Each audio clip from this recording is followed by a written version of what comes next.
Blog Talk Radio.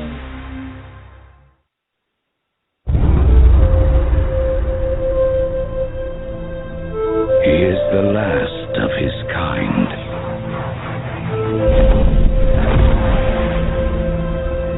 All that remains of a once powerful nation.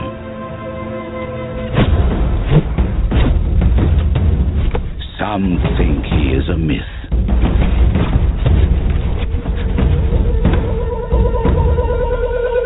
Some believe he is the chosen one,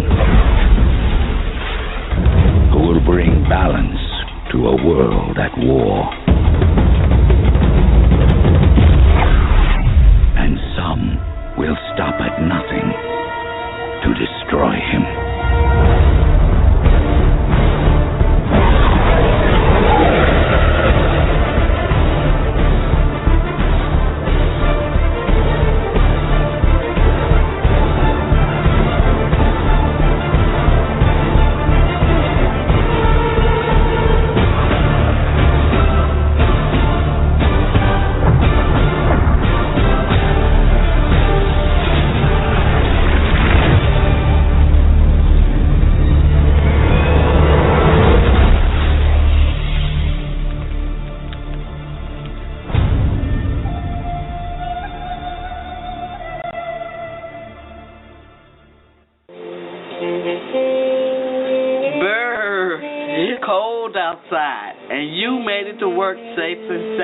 But you didn't have time to fix your lunch. Don't worry, Auntie's Home Cooking and Catering is here for you. Simply give us a call and we'll bring lunch to you. A fresh and delicious home-cooked meal at an affordable price. We here at Auntie's bring over 25 years of restaurant and food preparation experience to the table, and all of our meals are prepared according to quality and safety policies and regulations. Be sure to check out our website to request service at www.auntieshomecookingandcatering.com or call Sharon Hunter or Felicia Camara at 469-206-6523. Again, that's 469-206-6523, and we'll bring lunch to you. Okay, check this out. The entire U.S. operates on contracts. Everything is about a contract. We have to learn how to create our own contracts and enforce them instead of always being a victim of somebody else's contracts they enforce. Let's launch some of our own. Go to www.newdebtelimination.com. Contact me, Tarhaka Monreal Bay, 904-303-9061. We don't have to continue to be a victim. We can do something about this thing, man. And once you learn the rules of the game and you learn how to formulate your own contract and how to enforce them, it's on and popping. Give me a call, 904-303-9061 before 7 p.m. Eastern Standard Time. Go to newdebtelimination.com. Welcome, more to More Talk Live 100. I'm your host, Tarhaka Amana El Bay. And this evening, we have an extraordinary broadcast for you involving some real-life situations over here in Florida. We're going to be dealing with racketeering, fraud, abduction. Let me see what else I can throw in there. All of it. Corruption, grand theft from east to coast, east to west. And we had some circumstances down here, and our guest is supposed to be in here. We're going to have Chief Paul Murray,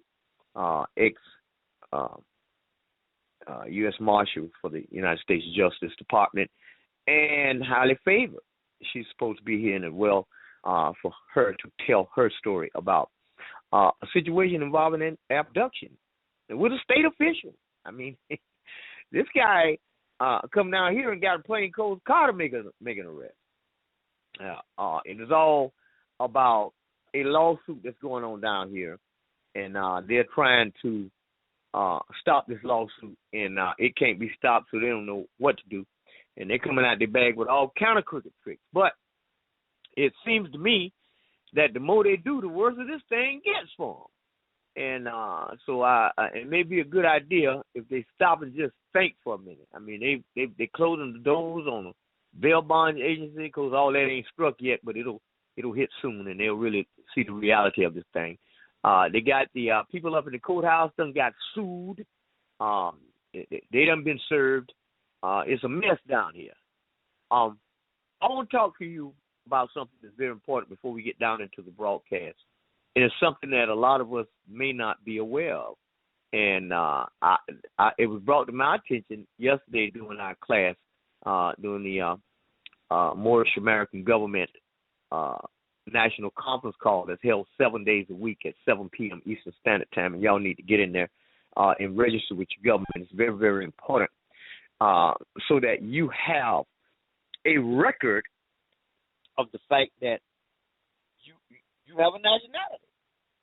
Okay? I mean, we got a situation down here in Florida where law enforcement and officials in Florida are doing everything they can to keep us from having a nationality.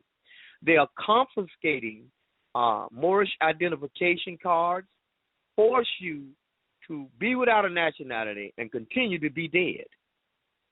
Of course, we know that anytime we see a name in all capital letters, it matches the gravestones in any cemetery in the United States. Same way, all capital letters, so declaring you dead. And any third grade grammar teacher will tell you the difference between a proper noun and an improper noun. An improper noun is always spelled in all capital letters. That denotes anything other than a living man or woman. That denotes a corporation, chattel, property, slave, and all of that. So what these people are trying to do is they're trying to deprive you of any nationhood, any kind of way of being a man or a woman. If you're trying to have a nationality, well, and they're saying that if you have this identification in your possession, that it is a felony. Oh my goodness, man!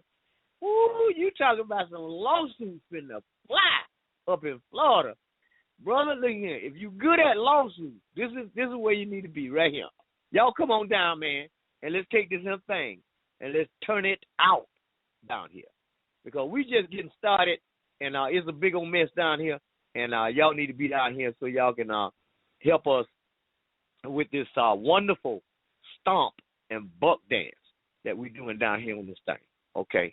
And on everybody that's trying to deprive us of a right to a nationality, as laid out in the Universal Declaration of Human Rights, that says no man shall be deprived of a nationality.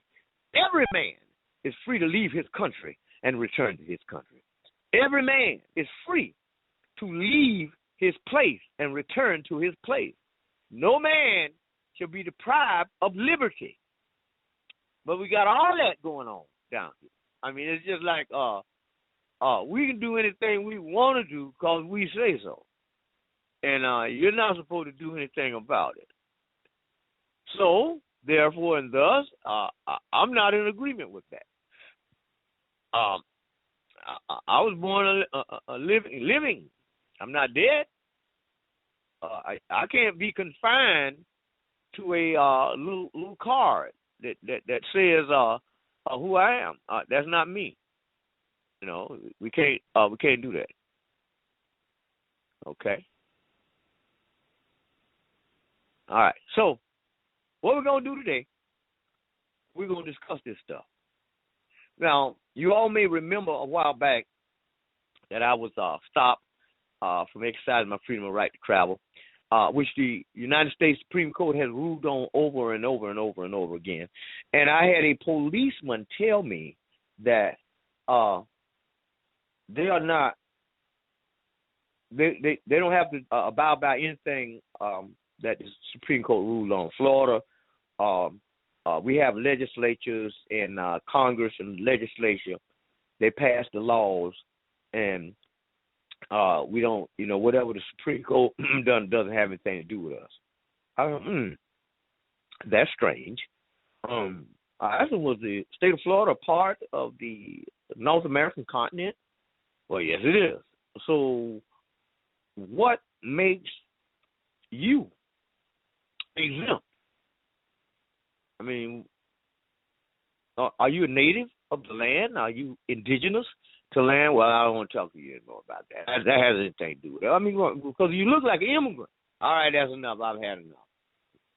Okay, well, I'm just, calling it like I see it. I don't mean no harm. I'm just, my mama always told me to just tell the truth. So that's what I try to do. But let's deal with this time thing. As far as the record goes, the creator created his creation took him 7 days. We got 7 days. Okay. Let there be light and all that happened. And then we did the animals, and then finally we did man. And then we rested on the Sabbath day. On the seventh day, after we got through with everything. So I want to know where we get this thing by. There's 365 days in a year. When one number 7 created. So it was explained to me beautifully, and I hadn't thought about it until it was explained to me. We're going to say that you take a notion in your mind that you're going to, we say, painter. Okay, now, on the day that you decide to paint that picture, we're going to say that's on Monday. All right, but now you don't get around actually buying the paintbrushes and canvas and the paint and none of that until later on. Even though there may have been many sunsets and sunrises, we still dealing with that Monday because that's what you decided to do. But we're going to say later on down the road, according to society that gave us this information about the 365 days, we're going to say, according to them, 3 months passed. And you finally decided to do the paint. Okay. But you have to keep in mind that you're still operating in Monday. And Monday won't end for you until that painting is complete. That's an amazing way to think. Because if you're thinking that way, then you're not subject to all the changes that people are telling you that's supposed to be happening all these different days and all these different months and Christmas and Easter. And all. You got time for that. You're busy with Monday. And when you get through with Monday, you start on Tuesday. And when you get through with Tuesday, you start on Wednesday. When you get through with Wednesday, you do these 7 days over and over and over. Whatever it is you declare in your mind that you're going to do, make sure you mark down the day that you're doing it in, and you're going to still be working on that day.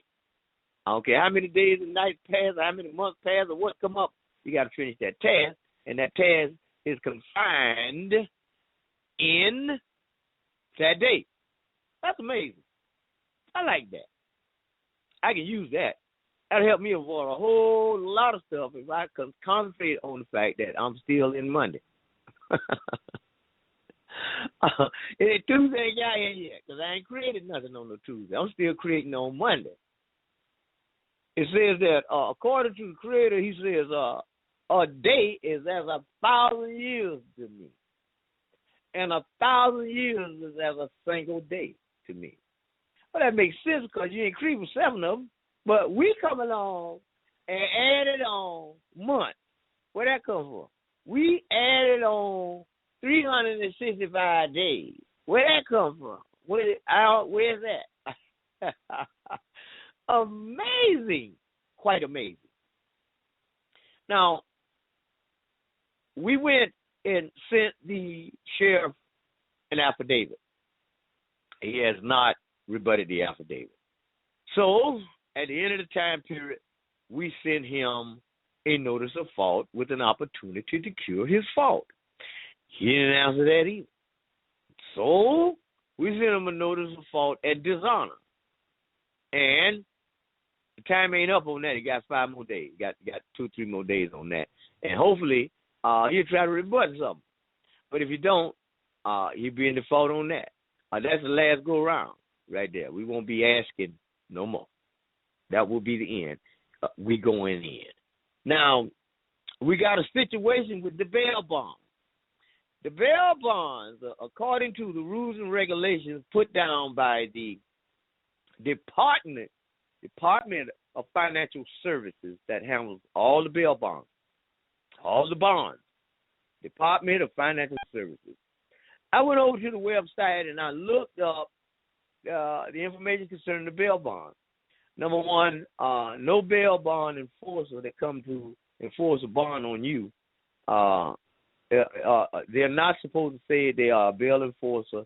They are not to tell you that they are a bounty hunter. That's against the rules.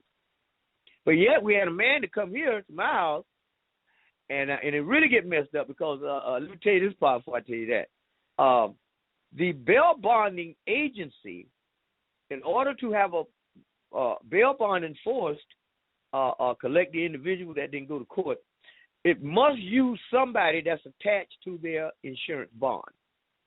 Usually a family member, somebody who works as employment in their office. That's insured on the same bond. But the gentleman that came to my house came here with a whole barrage of police officers wearing a police badge from the Jacksonville Sheriff's Department and told me that he was a bail bonds enforcer and that he's a bounty hunter and he's here to enforce the bond. It's so amazing. And then the bail bond agency sent a letter to the lady that bailed me out, stating that she was the one supposed to go to court. Also, and I mean this really gets good, because I received no letter, nothing. However, they called me on the telephone and they got to go to court. I said, well, okay. They asked me if I was so-and-so. I said, no, that's not me. I'm not that man. You got the wrong man. So I'm coming down there to give you my ID so that you can, I need a confirmation that I have given you identification so you will know who I am. So I went down to the bail bonds office. I gave them my identification. I took a copy of my doctorate issued to me by the Moorish American government, put that on the table so they can see that too, took the ID, ran a copy of the ID, wrote on the paper that they ran the ID on, and clearly saying that we have received your identification card, and they signed it and stamped it with their stamp. So me and the witness left there and went to the courthouse to go to court on the same day, carrying the verified signature of the secretary of the bail bonds agency, clearly showing that I'm supposed to be the court. So we went up to the court. We got up to the court, the little bailiff come out, and he's checking everybody's name. My name ain't on the list. Nowhere on the list. The straw man ain't on the list. Tarhaka Bailey ain't on the list. Nothing ain't on the list. So he tells us, well, maybe you're in the wrong courtroom.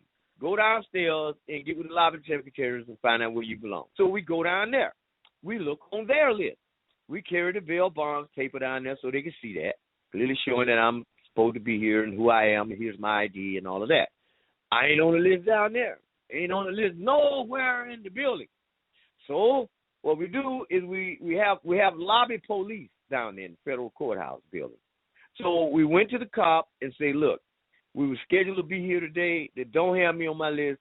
I need to get confirmation from you guys that I came here. Could you timestamp this piece of paper that was sent to me from the bail bond? They already got their stamp on it. He said, no problem. And he stamped it. Okay? Now, 2 o'clock in the morning, I'm laying up in the bed. All of a sudden, bam, bam, bam. Bam, bam, bam, bam, bam, bam. Police, open the door. Open up the door.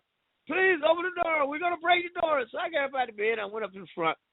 Me and Willie Mae with about 15 rounds in it. I looked out the window. The first thing I seen was a brother.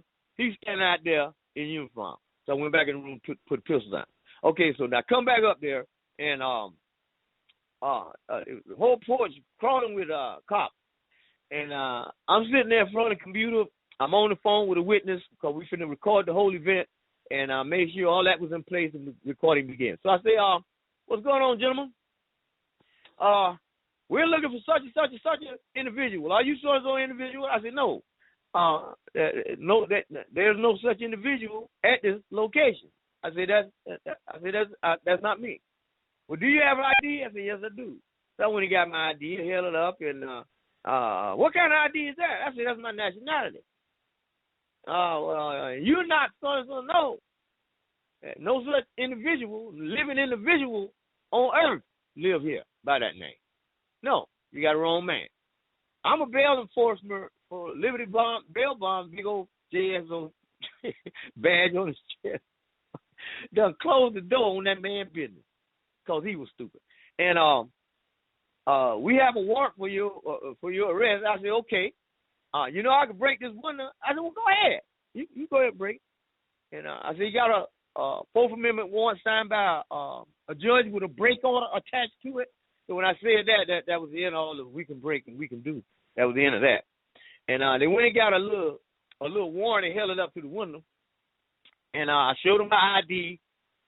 He said, well, you didn't appear in court. I said, yes, I did.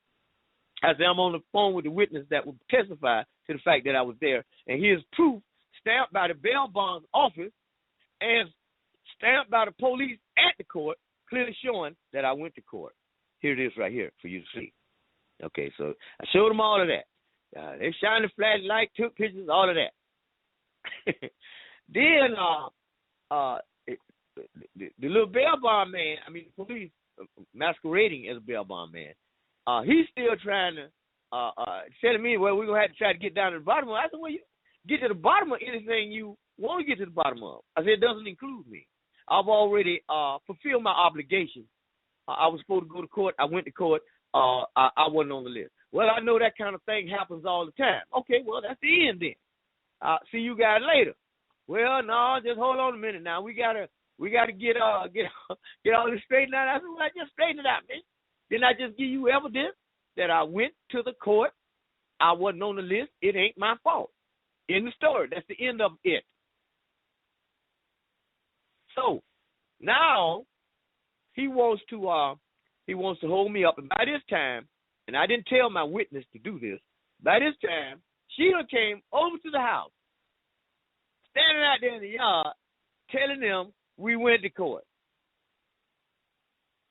That is his name. No such name as what you got on that paper exists. That's the same identification you gave the police in the beginning, all of that. But we got to make a case now. We got to make something happen. So what they did was, after that was over, and they went on by their business, they come back 2:00 in the afternoon. They want to talk some more. And keep in mind, all this happening on the weekend because the man that told me, he said, look, I need to take a picture of the back of your ID. I said, okay. Come on over. You have an appointment to come here. Because on my gate it says no trespassing private property. But I'm going to give you an appointment. You have an appointment, Mr. Bail Bondsman, / police officer, but nobody else. This idiot come over here. He sits in the truck across the street from the house. I have 2 sisters on the way over to the house to take care of a little business with me. They come over. They're in the house, sitting in the house. All right. All of a sudden, here come all these police cars. They pull up. He gets out the truck, walks over here across the street. Well, I got 2 witnesses sitting right here in this house. And I opened the door to give him the ID for him to take the picture. He want to hold the door open. Here come 2 cops walking straight up the driveway for him to walk straight in the house. So I went back in the back. I got Willie Mae. And I held Willie Mae behind the wall. And I told him, I said, don't step across the threshold, gentlemen. I said, don't do it. They froze. Told the sister, first I told her to get up and move across on the other side of the room because I didn't know which one was going to get stupid because we're going to have to drop 3 pieces. So anyway, they froze. And I told the sister to get up, go ahead and shut the door. He had the ID in his hand. He wouldn't get the ID back, so we shut the door. That was the end of that. I said, come on, let's go on, sit down here and take care of business. So now, this idiot done took the piece of paper where they had already wrote and signed on the piece of paper from the bail bonds office that the sister who bailed me out of jail was supposed to go to court about something. He done took this piece of paper, went downtown, done fraudulently altered the paper, and brought it and then put the straw man on the paper and tell me we came to give you this. So I said, okay, man, I got to get rid of this business here. So we went ahead and we called the Department of Financial Services. They say it's a clear case of fraud. Everything that you're telling us is fraudulent. Once you file a complaint, we'll do an investigation. We need your. We're going to give you his insurance number. So they gave me an insurance number, and on the documents they gave you, when bail bondman has the insurance company on that. And once the insurance company gets in the wind of this, boom, they through. Okay, so we shut the doors on that, and then we can go going on and finish with the sheriff, and go ahead and get all the officers involved, and then we'll go ahead and start working on the governor. Okay, we got a guest. Area code 561. You're on the air. 561 area code. You're live on the air. Yes, sir. It's Chief Murray. Chief Murray. Stand by. Okay, well, come on in, man. We're ready to roll. Weekend, sir. Oh, yeah, no doubt about it. I hope I y'all enjoyed yourself. Very much so. Great hospitality, great food, and a great time with great people. I know that's right. I had a blast with y'all, right? We need a bigger place to do that so we can invite more people so they can become educated. Oh, yeah. We're going to get, we'll eventually get more. Actually, everybody that showed up this time, that was just a handful because there much more of us. And but they didn't show up. Everybody didn't show up, so quite a few of them still missing. But they'll catch us next time. Oh yeah. But you want to add something to this little scenario we was talking about here? Because I was telling them about the story and how it's panning out. The most important thing with having scenarios with law enforcement is people need to wake up and understand that the law enforcement officers, the court system, the prosecutor, all of those are private corporations that are misleading people to think that they are the court system. If you look it up, you will find that they have a Dun & Bradstreet number, and they are registered as a private corporation. So they're giving false impressions to the general public. And they're taking advantage only because most people don't read. They don't do their research. They don't do their homework. And until you begin to do your homework, you're going to be caught up in a system that's just taking advantage of you totally. And I would tell anybody, don't believe me, research it for yourself. Because it's very important that everyone has to become educated so that they don't get advantage taken of them. It's just like in your homes and stuff. Until you understand what's going on with the documentation that you receive in reference to purchasing a home, you will find if you read the small print and you take your time, you are listed as a tenant in your own house and you're supposed to be buying it. The second part of that is you do not have a contract because the bank or a bank representative never signed it. The only people that signed it is the notary and yourself and maybe your significant other. That's it. So everybody's got to wake up and they've got to read.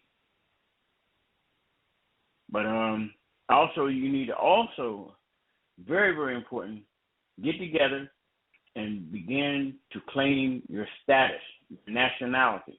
It's very, very important. And the things that Tarhaka is talking about is already written. It's in black and white. Then none of this stuff is being made up, but it is being hidden from you. And until you research it, you'll never know.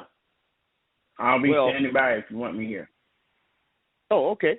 All right, Paul. I want to Yes. also add in discussing your nationality. If you understand one thing about the United States of America, they have all people in this country listed as dead people. Okay, you are listed and classified as dead by taking the same title that's on your birth certificate and making sure it remains in all capital letters from the day you leave the hospital until the day you die. Now, once you go to the cemetery and a gravestone is put over your grave, that name is put on that grave, and it is in all capital letters, and everybody that's out there in that cemetery is dead. So you regard it as dead. But when it comes to people of African descent, we have something else going on as well. And that is we're being classified today as black. And if you get a hold to birth certificates back in the 50s and 40s and 30s and in those areas, you'll see where they're listed as colored, they're listed as Negro. All of these are brands. So you are also a victim of denationalization. And that is a crime that ranks with genocide and treason, and that is a lawsuit. Okay? When you, if you're in prison, you're listed as dead, and you're also listed as black. So that means you got two chains on you. You got one on denationalization, and you got one classification as a dead man. So when you declare your nationality, and I'm not telling you to take nationality documents and go down there and file them in no court. I'm not telling you to do that. You can get a judicial notice and proclamation of status connected to your government, clearly showing that you are a citizen of an existing government, because inside the United States is a corporation. Each state is a non-profit private corporation masquerading as states and masquerading as a country. They're not a country, it's a corporation. The whole shebang is a corporation. So therefore, being most of us that listen to this broadcast were not born prior to 1933. So, and even if we were in of African descent, you still would never receive, because you was always branded colored, Negro, black, all this all the way back from the beginning. You never had a chance to have a nationality, and you were never a citizen of an existing government. You never were. So today you have an opportunity to be a citizen of an existing government.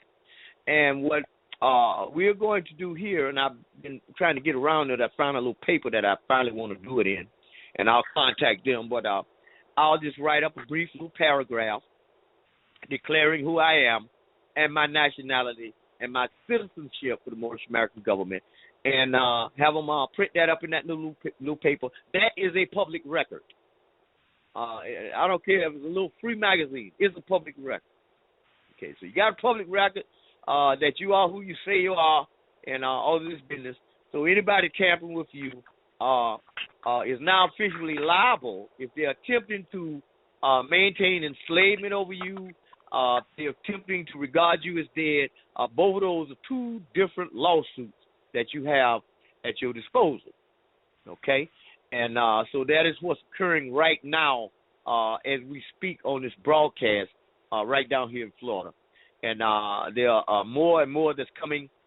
We have two more that's going to be filed, one against a public official, another one against the sheriff, and so on and so forth, because of the confiscation of identification, the abduction. We had a sister, I've been waiting on her to call in so she can tell her story, but we had a sister down here the other day. She's a part of our organization, our group, the our grand jury. She was abducted by police.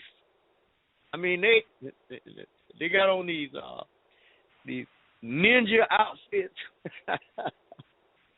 They got state troopers all down up in the neighborhood. I mean, bringing every law in the book.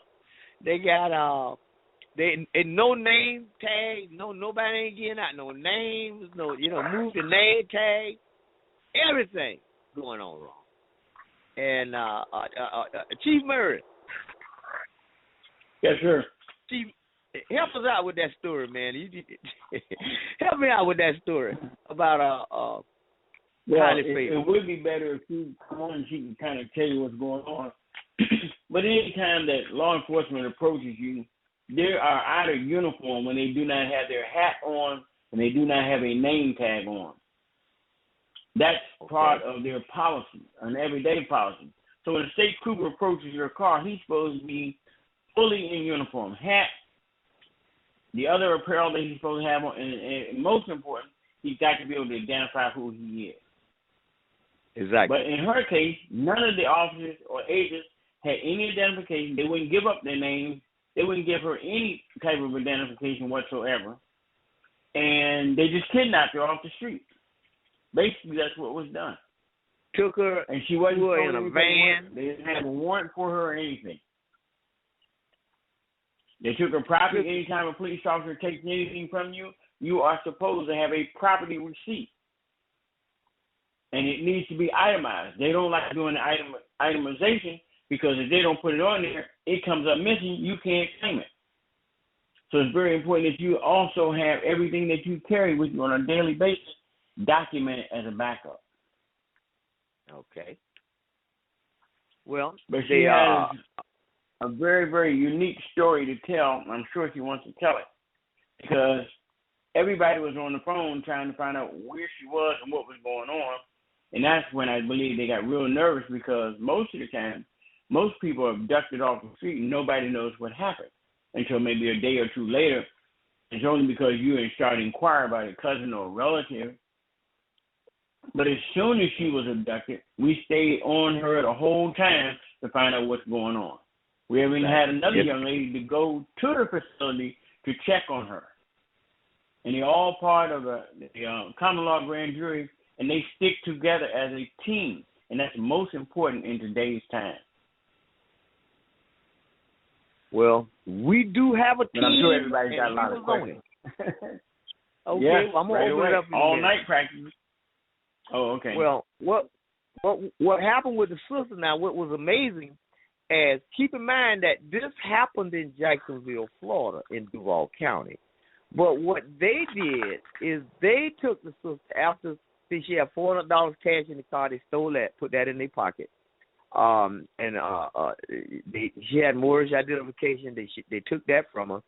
They locked her son up in a separate vehicle, took his mortgage ID and told him it was a felony to have it, and took this woman out of Duval County to Bradford County, Broward County, and locked her up down there and told her that in the morning U.S. Marshals are coming to take her back to Jacksonville because of the federal warrant that doesn't exist.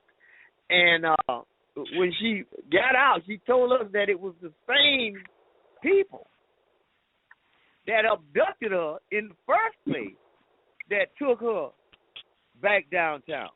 The U.S. State Department of State, his name is Raymond De Leon.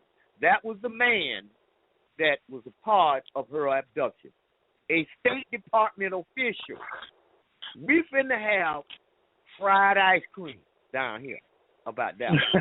And when they took the sister back to Florida, back to Duval County to the courtroom, everybody was wondering, well, why is she here? What are the charges? What's going on? They assigned her a public defender. He's shaking his head. He said, I don't understand. What is this about? What happened? Why are you here? What crime did you commit? What is this about?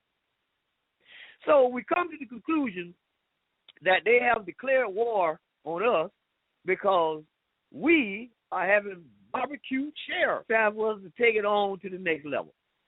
The number to dial into this broadcast is 310-982-4184. That's 310-982-4184.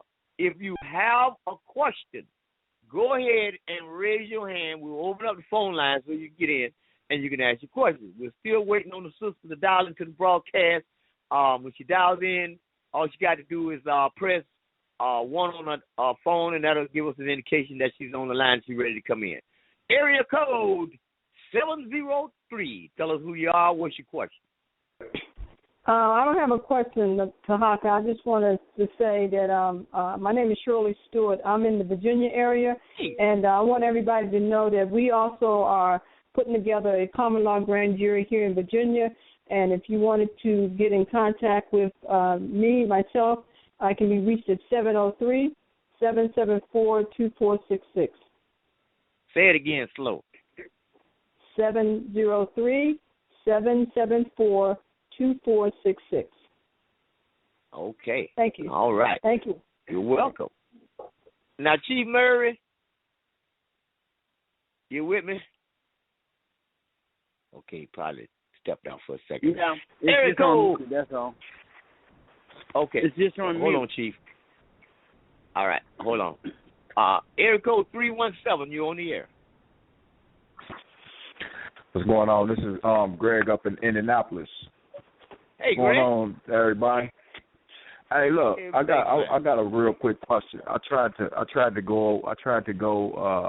send my certificate of live birth off, and I heard Chief says it's the Virginia address, but the Virginia address is a P.O. box, and they won't send it to the P.O. box. I can't have it sent to the P.O. box, so I'm trying to figure out what is the address for the Washington D.C. authenticating department.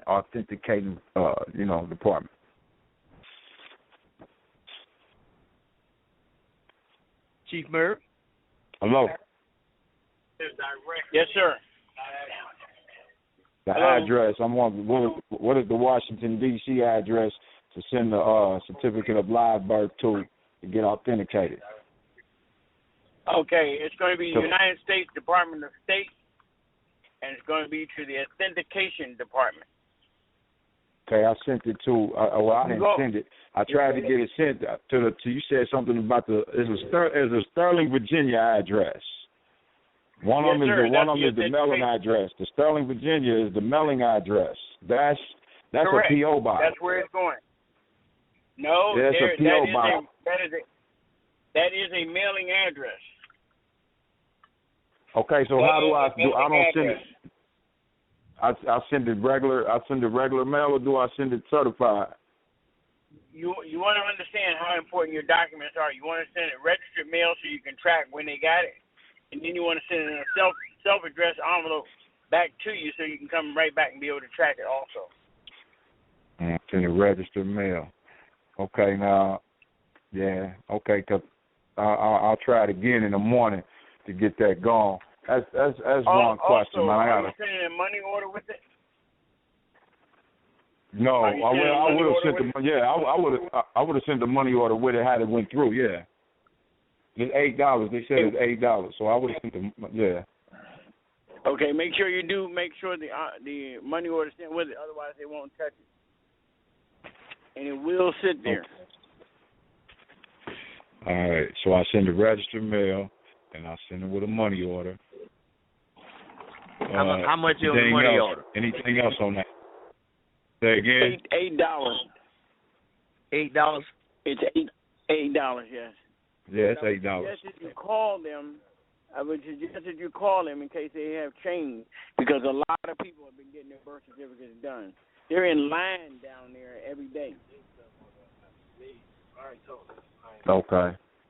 So I want to call them. I seen a 202 number. They said, but it was effective in October of last year. Said that if you call in, then you gotta have the form SD is DS 4194, not 4914. You gotta have that. You gotta have that form. The best way to do that is you put it in black and white, one line, one letter, and put on there you would like to have these documents authenticated, and you are in transit to Morocco. That's it. And put your phone number on there so they can call you back. Okay. All right, that's part one. I'll probably get on later on, but I got a CPS problem here. I don't know if this is the time to talk about it, but I got a CPS problem here, and what's my CPS grandchild. problem? What is a CPS? My daughter had two of her children taken, and she's not. Well, number one. Let me help you with that. If they are taken, it's because they own them. Yeah. You have to understand. Until you take control of the birth certificate, the territory in which your kids are born, they technically own it. You're not the owner of your own children. You are the guardian, and you're held responsible for the state property. Okay. So I'm sending out tomorrow for like 4 different ones. 2 of them are my biological children. 2 of them are my grandchildren. I'm sending out for the certificates of live birth tomorrow. I got one. And when that happens, I can just walk through the same process of authenticating it like I did mine, right? My suggestion is... all minors. All of them are minors. They're 15 and under. Okay. I would suggest that you jump on your paperwork immediately, and then we need to have another conversation because there's more paperwork involved in it than just getting control of the birth certificate. Yeah, I figured that. All right, give me because I'm pressed and I'm pressed, but I'm still cruising. Even if they give me the fight to get them, as long as I know I'm working towards getting them out, the time don't matter. But I need like a ballpark figure before I'm looking like I can handle this as far as taking over custody of them from whoever has a CPS and anybody. Give me a ballpark figure. How much money am I spending? In reference to doing what? And getting all my paperwork filed, getting it done. You know what I mean? Getting it to the level of where I need to be. The first part of it, I couldn't give you a ballpark figure because I don't know where you originated, where you were born. Because each Secretary of State has a different price attached to handling authentication in their territory. The standard. Well, here it didn't cost me nothing. It cost me. I had to buy the birth certificate. I had to buy the certificate of live birth. That was $10. I got it authenticated here in Indianapolis for free. Okay, well, you were very fortunate. Everybody else doesn't happen like that. Okay. Yeah, my wife paid $45 for hers, but she got hers from Chicago. I wouldn't want to give you the wrong information. Okay. All right. Well, like I said, I'm sending out tomorrow. Then I'll call you again, Chief, after I get that done. No problem. All right. Thanks, Chief. man. You want to give us your phone number, man? Chief Murray, you want to give everybody your phone? Okay, go ahead again. Yeah,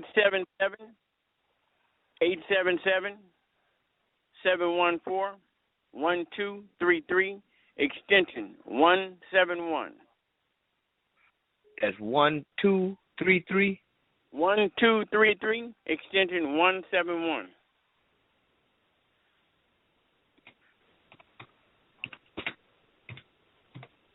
Okay. Chief Murray. Yes, sir. I got you. Oh, okay. Okay. All right. Hold on one second. One more time, everybody. If you got a question or comment, go ahead and I'll raise your hand. The number to dial into the broadcast is 310-982-4184. That's 310-982-4184. Chief, I'm going to take a quick break and we'll be right back, okay? Y'all hold on a moment. We're going to do a little commercial break. When we come back, we'll take a break. If you live in the Dallas area, you already know it's cold outside and you just arrived home after a very long day and have no desire or idea about what to prepare for dinner, well, it's Auntie's Home Cooking and Catering to the rescue. Let us deliver a tasty and delicious dinner to your doorstep, prepared with fresh and wholesome ingredients and love that will bring you back time and time again. Our Southern-style menu is sure to put a smile on every face at the dinner table. So what are you waiting for?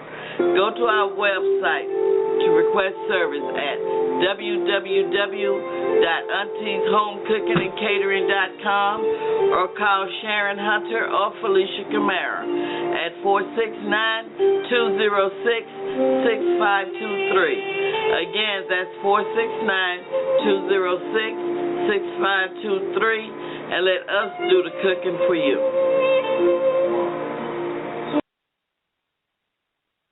We are where we are in this life because of the actions we have or have not taken. You don't wait until war break out to start making ammunition. You make your ammunition in peacetime. Look up the word mortgage in Black's Law Dictionary. You will find the word lien. Now ask yourself a question. Do you need a lien? How can you say I'm being blessed? I just got a lien. Come on, man. Let's use a little common sense here, and let's start freeing up some capital for investment. Let's examine these things. Let's get all the information on it. Go to www.newdebtelimination.com. Contact me, Tarhaka Amana El Bay, 904-303-9061 before 7 p.m. Eastern Standard Time. Let's go to work on this thing. Let's make the ammunition now. Hi, I'm Tarhaka Amana El Bay.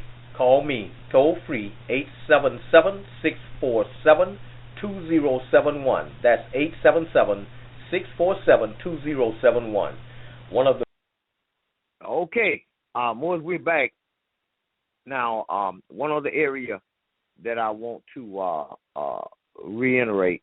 One other thing that we were discussing with Chief Murray and what we have been called upon to do here in Florida, down south, one of the sheriff departments down there want us to come down there and educate their officers. And this is something that's absolutely necessary because we got policemen who doesn't know jack. And they're out there on the streets and they really don't know. They're under the impression that they are out there actually enforcing laws, but they're not.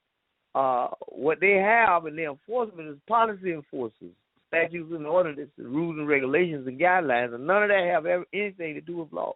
And they simply don't know. Because one of the policemen that came here, when I showed him my ID, I said, well, my nationality is Moorish American. And I said, I'm not black. And he says, okay, so you're telling me you're not black. I said, that's right. I said, you're looking at my identification right here.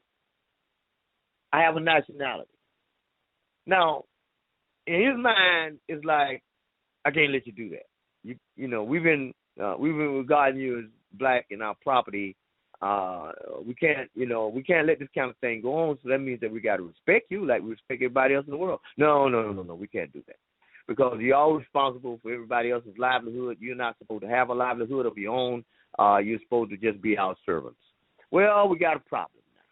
Chief Murray, are you back with us? Chief Murray, are you with us? Okay. He'll be back in a minute. He got his probably got a telephone on mute. Okay. But go ahead, sir. Okay. What I wanted you to do is go ahead and give us from start to finish the authentication of that birth certificate process from start to finish. Okay. All right. Well, number one, they can get in touch with me through usacommonlaw.com. That's usacommonlaw.com. Phone number, again, 877-714-1233, extension 171. 877-714-1233, extension 171. Now, in reference to authentication of your birth certificate, if you do not have a birth certificate that has a certificate of live birth, you're going to have to order one from the state vital statistics, not the county, but the state. Once you order it from the state, you're going to authenticate your birth certificate with the Secretary of State where you were born. After you send it to the Secretary of State, you're going to send it registered to them. Then you're going to get it back, and you're going to send the same documentation to the United States State Department in the authentication office, which is located in Springfield. I do not have the address in front of me. But you're also going to put a letter together that states, I would like to have these documents authenticated. And if they want to ask you and call you, put your phone number on there. But you're also going to say traveling to Morocco. Then you're going to get it back. Once you get it back, it's going to have an authentication on it, a seal from the Secretary of the United States stating that you are due all faith and credit that go along with that bond, because the birth certificate is a bond. And they know it's a bond, otherwise they wouldn't put your name on it. After you do that, there are other steps that we have to go through, but we find that most people have a question with just getting the birth certificate done, so I don't want to overload anyone right this minute. But you do have my number. You can call me. I usually start functioning about maybe 10:30 until about maybe 10:30 at night. Okay. Does anybody have any now, questions? All right. Does anybody have any questions? Now's the time to raise your hand, because I get a lot of calls from people asking me about the birth certificate. Now's the time for you to get all of your questions answered right now. All you got to do is dial in 310-982-4184 so that we can answer the questions about the birth certificate right now. We're sitting here right now to answer these questions for you. Now, Chief Murray, after we get the birth certificate, after we get the birth certificate authenticated, what can we do in regards to our debt, our people that are in prison, bills, credit? How do we use that thing to deal with that? Well, that's a whole new educational process, but that has to do with you becoming a foreign entity and getting a 98 number and becoming the secured party. Your foreign corporation that you're going to establish will become the trustee over that birth certificate. But that's why I said there's a lot more to it, and it needs to have it so we can take the time and explain it. But you can also check with Jonah Bay, because he has DVDs out that explain the whole process. Okay. Now, let me ask you this, because we what we're dealing with down here in Florida now is the sisters that and the brothers that have loved ones. Got a lot of background noise there. Y'all hold on a moment. Okay, the sisters and the brothers that have loved ones incarcerated in prison. We have a drawn up document to have them call for the release of their personal property from incarceration. The United States Supreme Court has ruled that the courts have no jurisdiction over a man and his property. They cannot judge in regards to a man and his property. And also, and this is all during the Dred Scott case, at the end of the Dred Scott's decision, they said a black man has no rights that a white man is bound to respect. So that tells me that I have every reason under the sun today to no longer be classified or looked at or regarded as a black man. Okay, I am a man, and on top of that, that's what the Creator created in the first place. He created man. He didn't say nothing about people. He didn't say nothing about a person. He said a man and a woman. Okay, so if you if a black man don't have, he didn't say black man either. If a black man don't have no rights that you bound to respect, then you don't have no choice but to respect the rights of a man, and especially one with a nationality. Okay, your nationality should be associated with the government, not an organization, not a club, not a group, not the Boy Scouts, not the Girl Scouts, not a Glee Club. We don't do temples. We don't do none of that. We just do government and grand jury. We operate as a team, a one single unit. When you deal with one, you deal with 30 more every time. So we and everybody else is gathering information. We have a information gathering network. We have the people to do the documents. We have the runners. We have everything that we need to do to make sure that every time someone rolls us, we roll them. And we roll all the way over them, all the way up to the United States Supreme Court if we have to. But that's the way the system should be devised. If you, in your county, wherever you are in the United States, if you're setting up your grand jury, you need to understand that you need to operate as a single unit. You need to operate as a group. Everybody got to be synchronized. Everybody got to understand that if something happens with one, everybody need to be concerned. Everybody need to swing into action. Everybody need to go to work in regards to the situation. Every time. 25, 30, 40 people in the organization, that organization needs to function as an organization. If you got somebody traveling and they are accosted, they abducted, they arrested, everybody need to call down there, go down there, start collecting names. Get names. Go ahead and put them names down on the document, let the lawsuit start flying. That's how you have to do these folks. And when they realize, wait a minute, to deprive these people here of a nationality is costing us a whole lot of money and a whole lot of time and a whole lot of headaches. We need to leave this thing alone, start doing something else, because this ain't working. The last people we want to see down here at our courthouse is another one of them. We don't even want them people in our jail no more, because these people wrecking all kind of havoc down up in here when we mess with one of them. We're going to take a little quick break, and this little short break is going to be dedicated to the sister, and just to show our love and our appreciation for you, and you one of us, and everything worked out all right. It's time for us to go to work and start cutting off the heads of the powers that be that did it. Okay? Y'all hold on.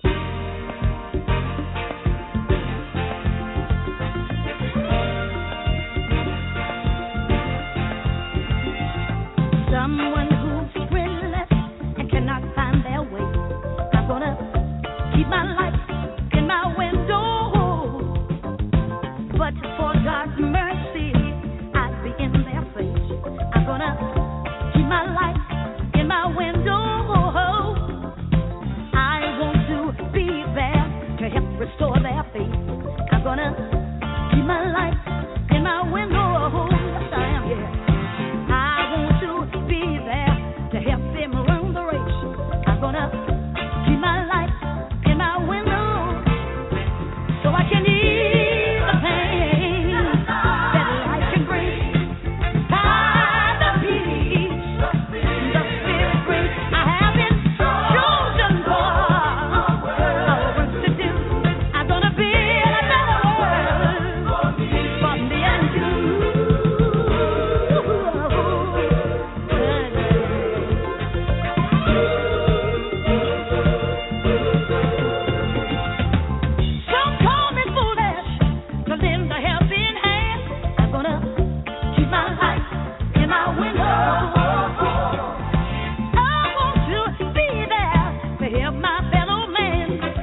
mode. We back. It's no doubt Chief about Murray. it. Back with you. Yes, sir. You know, I try to put myself in those policemen's shoes after they took Sister Holly Favor's calls and people coming down to the jail asking about it and all that right here. And I see them now. Come on, y'all. Let's put her back. Put her back where y'all got it from. Hurry up. Lord have mercy. Who's all these people?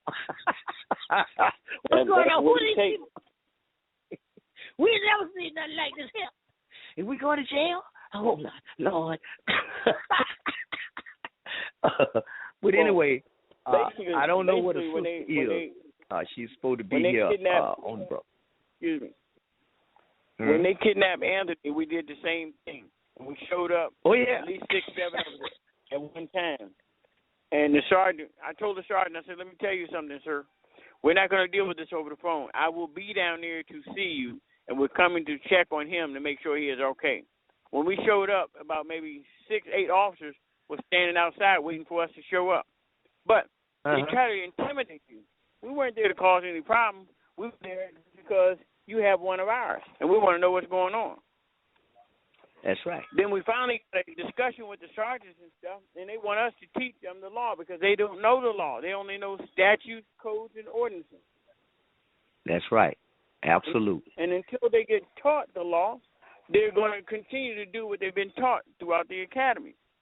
If you're away from Washington, Maryland, and Virginia, the closer you are to Washington, D.C., most officers understand Title 18 or Title 42.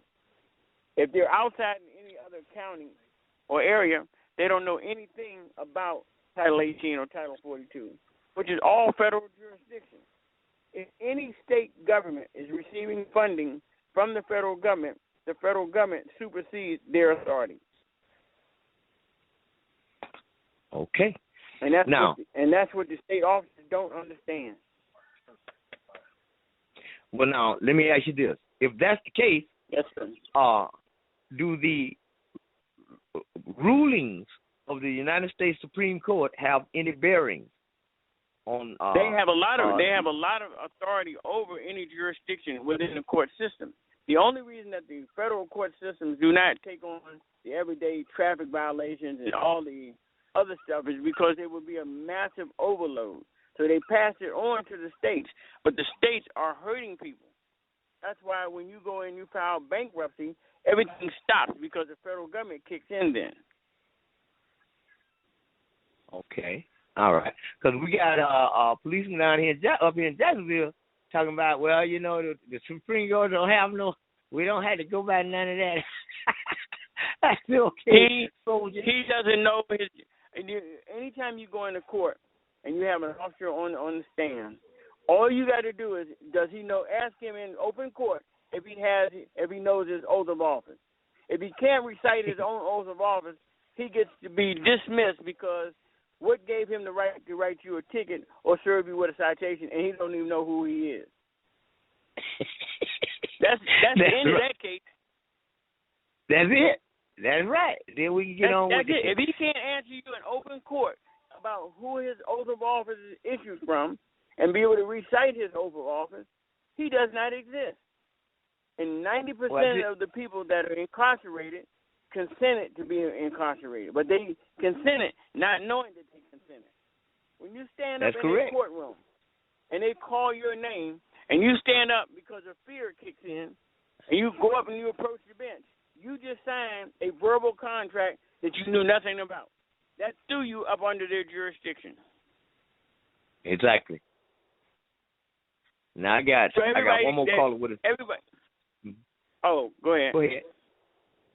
All right. Everybody that goes to court, I'm going to suggest this. I have to speak from my own personal experience. When you go to court, take your birth certificate with you. And you can tell the judge, the magistrate, or the prosecutor, I'm here to speak on behalf of this straw man in all capital letters. Now, understand, they're going to look at you like you're crazy, but you're telling them the truth because the name on the birth certificate is not you. You do not spell your name in all capital letters. that is a corporation. And until you wake up and understand that it is a corporation, you're signing verbal contracts and you're throwing yourself under the bus. Exactly. Let me open up this other line. Sure. Area code 317. You are on the air. 317. Tell us All right, who you are. It's Greg, man. I'm back again. I heard you say something earlier, Chief, and it was another part of my question. I got my authentication from my city, from where I was born, and it says you said something about full faith and credit being given. I'm reading this from Connie Lawson. She's the Secretary of State here, and she said, I do hereby certify that according to the records on file in my office, Brian J. Carnes was duly elected or appointed to the Office of Special Duty in and for the Indiana State Department of Health, and that the term of said office included the date of January 26, 2015, that to all his or her official acts as said officer, full faith and credit ought to be given in all courts of justice and elsewhere. Now, I read that, and you saying that it should say that we get full faith and credit. Should it be our name in there that gets the full faith and credit? Who is this Brian? If she's the Secretary of State, and he's appointed, appointed officer of special duty, then who's getting the full faith and credit? Who's getting the full faith and credit in this document right here? Okay, let me see if I can give you a hand with this. Are you talking about the territory of the state in which you were born? Yeah. Okay, the Secretary of State of where you were born is not going to put that on your document. Only the United States Secretary of State is going to put that on there. And they're going to put a nice gold seal, a nice embossment into the document, and you will have it in black and white. And it'll say that my name, Greg Hardister, should be getting the full faith and credit and not somebody else. Correct. The name that's on the birth certificate. Now, if you've gone through a name all right, change, so now okay. If you go through a name change, the birth certificate doesn't belong to you anymore. That's why people can't change your name, but they can add the L and the B after it because this Brian J. Go ahead. This Brian J. Carnes, I don't know who he is. You know what I'm saying? I'm not. That's not my name. I didn't change my name to that. Okay, so you got somebody else's birth certificate. No, it's my birth certificate. This is my birth certificate. Brian J. Carnes is a duly elected official for special deputy for the Office of Special Deputy in the Indiana State Department of Health. But full faith and credit ought to be given. I mean, it don't say my name nowhere on here. It says his name on here. Okay. Are you talking about the notice that they attached to your birth certificate? Yes. Okay, it says that's the what I'm country trying Morocco to say. on it. Mm-hmm. What they're doing is they're authenticating that the birth certificate that they issued you is real. Okay. Then both of those documents that you got from your Secretary of State are going to the United States Secretary of State. Okay. So when I get back from them is what I get back from the United States Secretary should be because you said it should have full faith and credit. They will be addressing the name that's on the birth certificate. So this right here is addressing the name that's on the birth certificate. It's just this Brian J. Carnes is doing it. Right. He's the secretary, probably authorized to use the Secretary of State seal. Okay. All right, I'm just, man, at this point, I'm questioning everything. I'm moving forward, but shit, I still want to know what's what. Well, you're supposed to question everything, but read up on it before you question it. All right. Well, yeah. So when you come to ask a question, already have the answer. That way the answer can be solidified in your own mind. I got you. All right, that's it for me, man. I'm still in, though. I'm listening. No problem. All right, bro. All right, I'm open up area code 703. There you go. 703. Hi, Paul. Hi, Tarhaka. This is Doris Day. How you doing? Doris Day. How you guys doing? I'm fine, thank Fine. you. I have two things that I like to, expand on.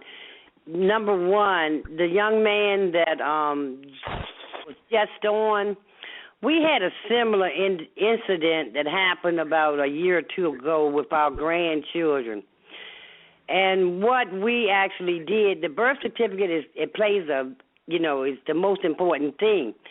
And so what I did was, and I can't go into it on the air, but you might want to grab those children's birth certificates and their socials, because you can actually, what's happening is that they're going into those kids' estate. That's the reason why they want the children, is because every last one of us have a trust through that birth certificate. And what you can actually do is collapse that estate. If they can't draw anything off of those socials and that birth certificate, it's collapsed. So they can't do anything. They're going to give those kids back to you. So that's what we did. We actually collapsed our grandchildren's estate. And the weird thing about it is that they're always monitoring calls. And they had my daughter-in-law down there at the courts. Now, I'm at the house, and my daughter-in-law calls me. And she tells me, Mom, they're trying to take the kids. I said, what is it? Where are the kids' birth certificates and Social Security number? Now, when they got back from the court system, down there in that court, my daughter-in-law said to me, and my granddaughter said to me, they asked me, why is she asking for their birth certificates and why is she asking for their Social Security number? Now, I'm saying, how did they know that if you're calling me on the phone here and I'm at the house? But what we did, there is a way to collapse their estate. You got to collapse it, and there is a way to do that. And I'll give Paul or Tarhaka the number where you can call them. I'm going to give them the number, and this young man will give you the information you need. But as soon as you collapse that estate, trust me, they're going to turn around and give your kids back to you very quickly, because we all know it's a game. We all know that they're in it for the revenue. They're taking the kids because we have not claimed ownership of our own children. We haven't taken those children back from the state. And the only reason they're doing it is because of finances. They want that money. But once you collapse that estate, they're going to end up giving those kids back to you. That's one of the things I have to say. So there is a way, so many other ways we can, you can actually do it that they are unaware that we know. Another thing, I was with Sister Shirley this week when she went to court, in reference to her house. She asked for an extension. We sat there for like 2 hours, almost an hour and a half, before we realized that they had already given her an extension. They did not mail her or send her anything stating that they had already given her that extension. So we found that out after an hour and a half in the courts. But during the time we sat watching and observing that trial with this young man, black young man, he was being railroaded, and we could see that. That officer that they were questioning at the time that young man, they arrested that young man, she could not remember anything just about that happened on that day that they took that young man in. So a lot of times, once we get this common law grand jury together, we're going to be so powerful in the name of Yahuwah that it's going to blow their mind, because half of the time they're taking us in, our sons and daughters, mothers and fathers, and even grandmothers and grandfathers. But when they actually get on the stand, I recognize that they can't even remember what they did the day that they did it. That's because right. This young lady, was so out, she couldn't even remember. And the judge asked her, can you remember what happened on the day or the night or whatever? And she said, no, I didn't. I was out of work for about 6 months. And then he said, but you really, you can pretty much determine that this happened on this day. So he actually led her into speaking what he knew would convict this young man. She couldn't remember anything. So I wanted to, say that too. I was with Sister Shirley Stewart when she went to court, and I was glad I was there with her. But basically, that's what I wanted to say. But you can collapse, getting back to that young man, you can collapse that estate, those children's estate. So that's basically what I wanted. Phone number. Could you call me after this broadcast and so me? I can talk to you? Yeah. Tarhaka, you got my number, don't you? Well, I got I call you all the time. You don't have my number. I'm gonna pop you right through this phone. I got you. I got it. Don't pop me. I got it. It's somewhere around here. But could you call me after the show? Yeah, I'll be happy to. I call you all the time. But okay, I'll be happy to, bruh. This time I'm putting it down on the book. I'm put it on the book. I think I worded the devil out of Paul too.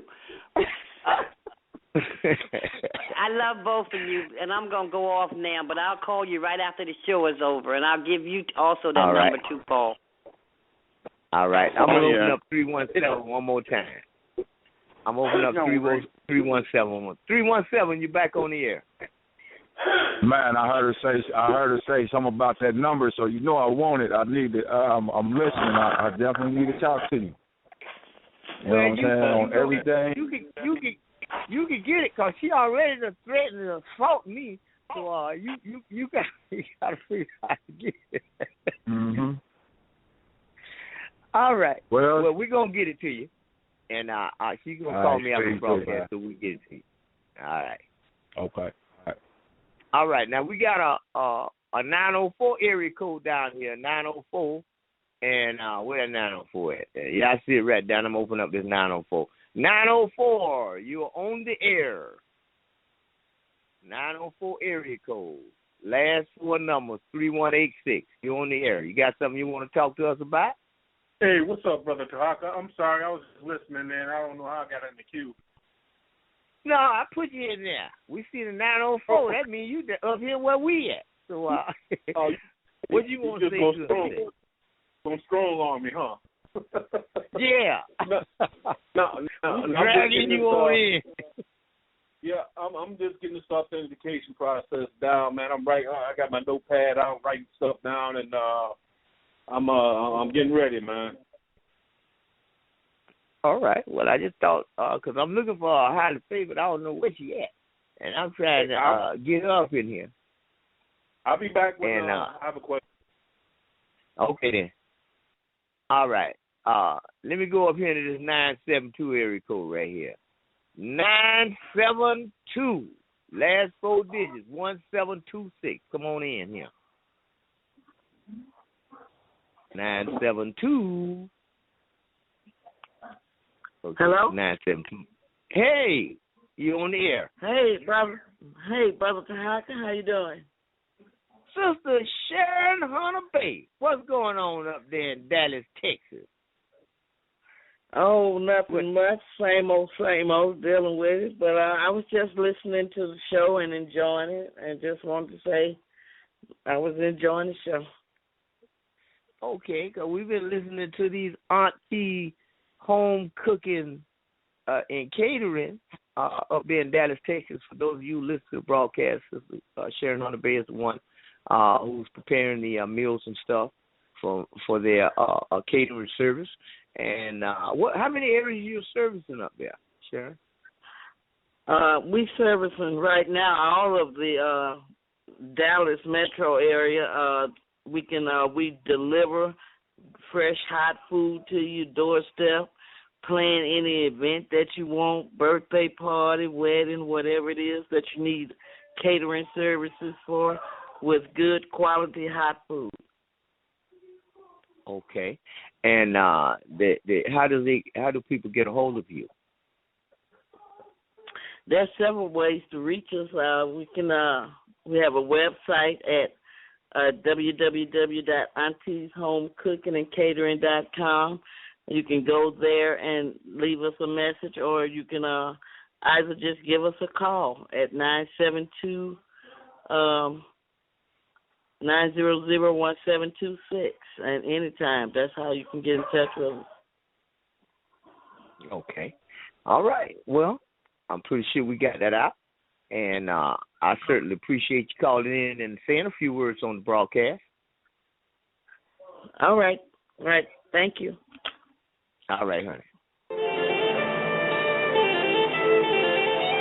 If you live in the Dallas area, you already know it's cold outside, and you just arrived home after a very long day and have no desire or idea about what to prepare for dinner.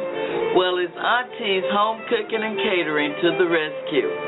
Let us deliver a tasty and delicious dinner to your doorstep, prepared with fresh and wholesome ingredients and love that will bring you back time and time again. Our Southern-style menu is sure to put a smile on every face at the dinner table. So what are you waiting for?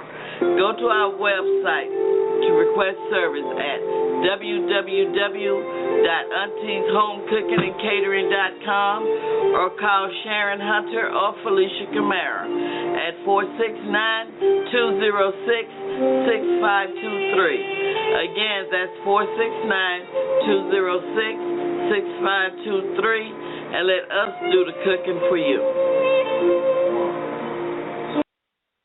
Okay, we back, Morris. Now, I want to say something about the process that I use personally in dealing with bill collectors, debt collectors, mortgage companies, everybody, sheriff, police, governor, everybody.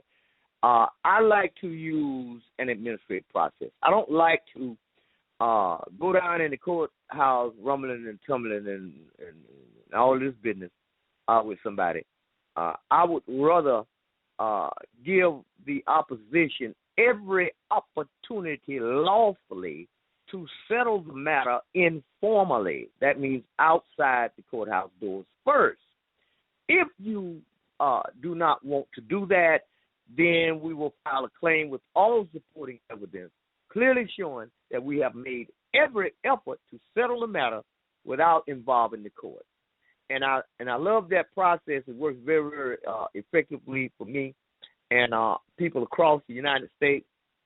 So I get calls in all the time from brothers and sisters that have with success stories. We've had, I know y'all probably heard this broadcast with a young sister call on the broadcast. She's 18 years old. Her and her mother called me, and they was trying to jack her around in the courthouse.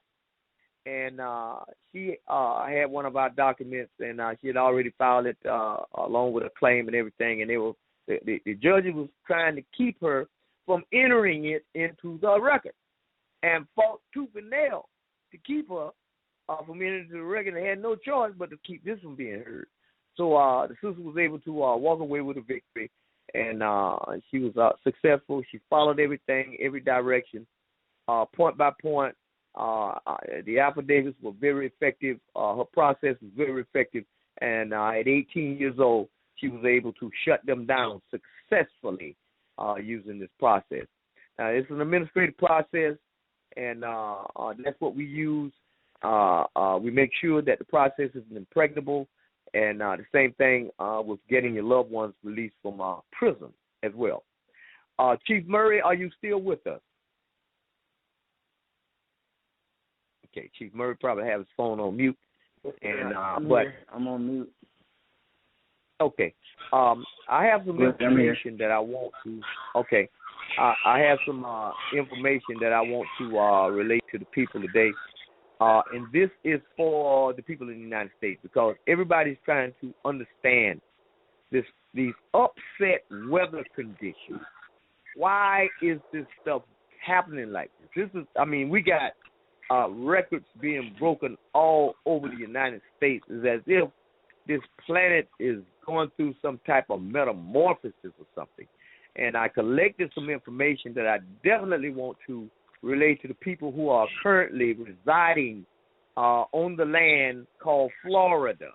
It's very, very important. We know that they have never found any dinosaur bones in Florida, only marine life and marine shells and stuff, which is an indication compared to everywhere else in the United States where dinosaur bones were found, that this particular land was underwater at one time. And so we want to look at the indicators and the information that was put out. I gathered this little bit of information, and I wanted to put it out and let everybody hear this. And this is not just about Florida. This is about the entire United States. And there's some things that we need to be aware of that's happening in our atmosphere. Okay, and when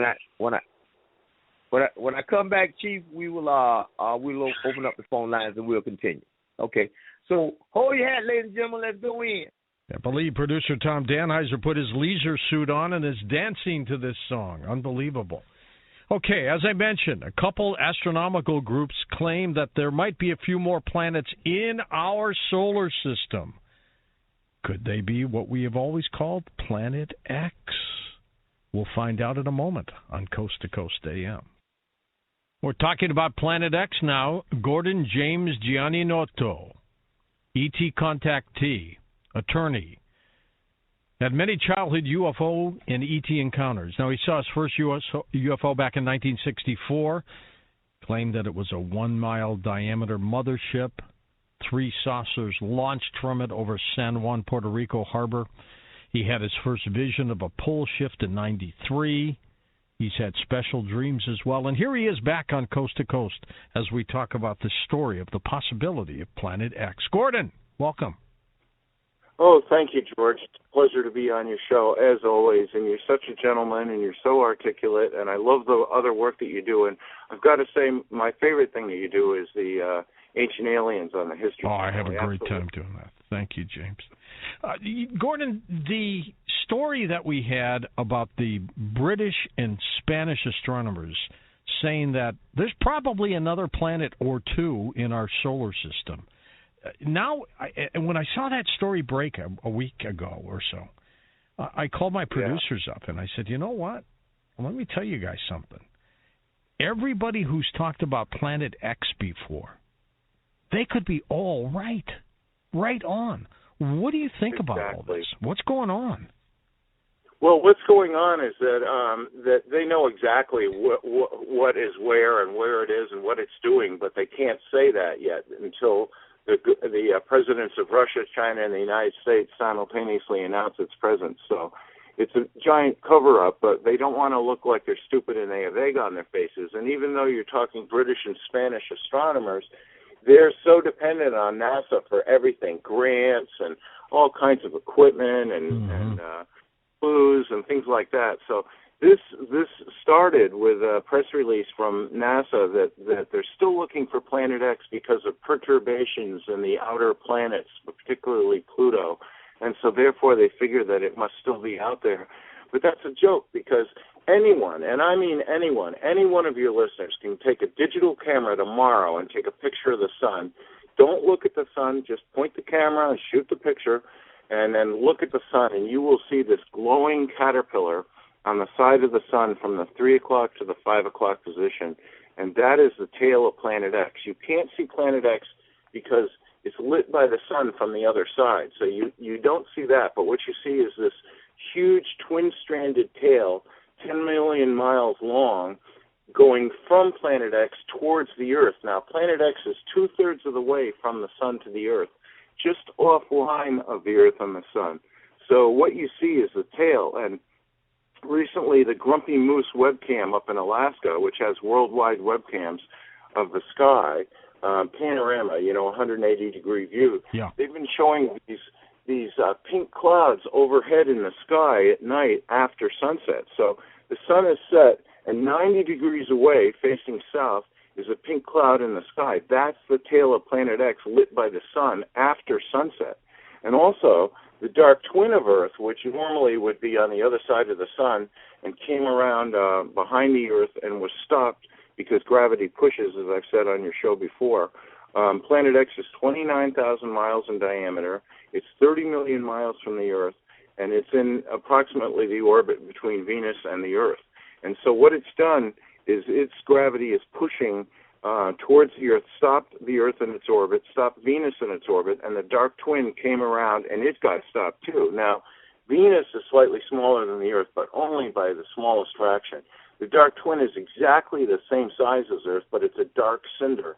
And that's been spotted recently. Not only last time I was on, I talked about how the Antarctic webcam was catching pictures of it. So the sun would rise and go by, then the moon would rise and go by, and then all of a sudden, what's this other thing the same size as the full moon? So it was visible from the southern hemisphere. But lately, it's been seen at just after sunset, a faint blue-green, blue-gold, almost like a ghost of itself, above the western horizon. So all three planets are trying to get past Planet X, and they're going, as seen from above, they're going counterclockwise, and Planet X came around the sun going clockwise. So those, if there are two planets, those are the two planets, and it's the dark twin of Earth, which NASA must have known about the very first time they sent something away from the Earth, and they could see to the other side of the sun.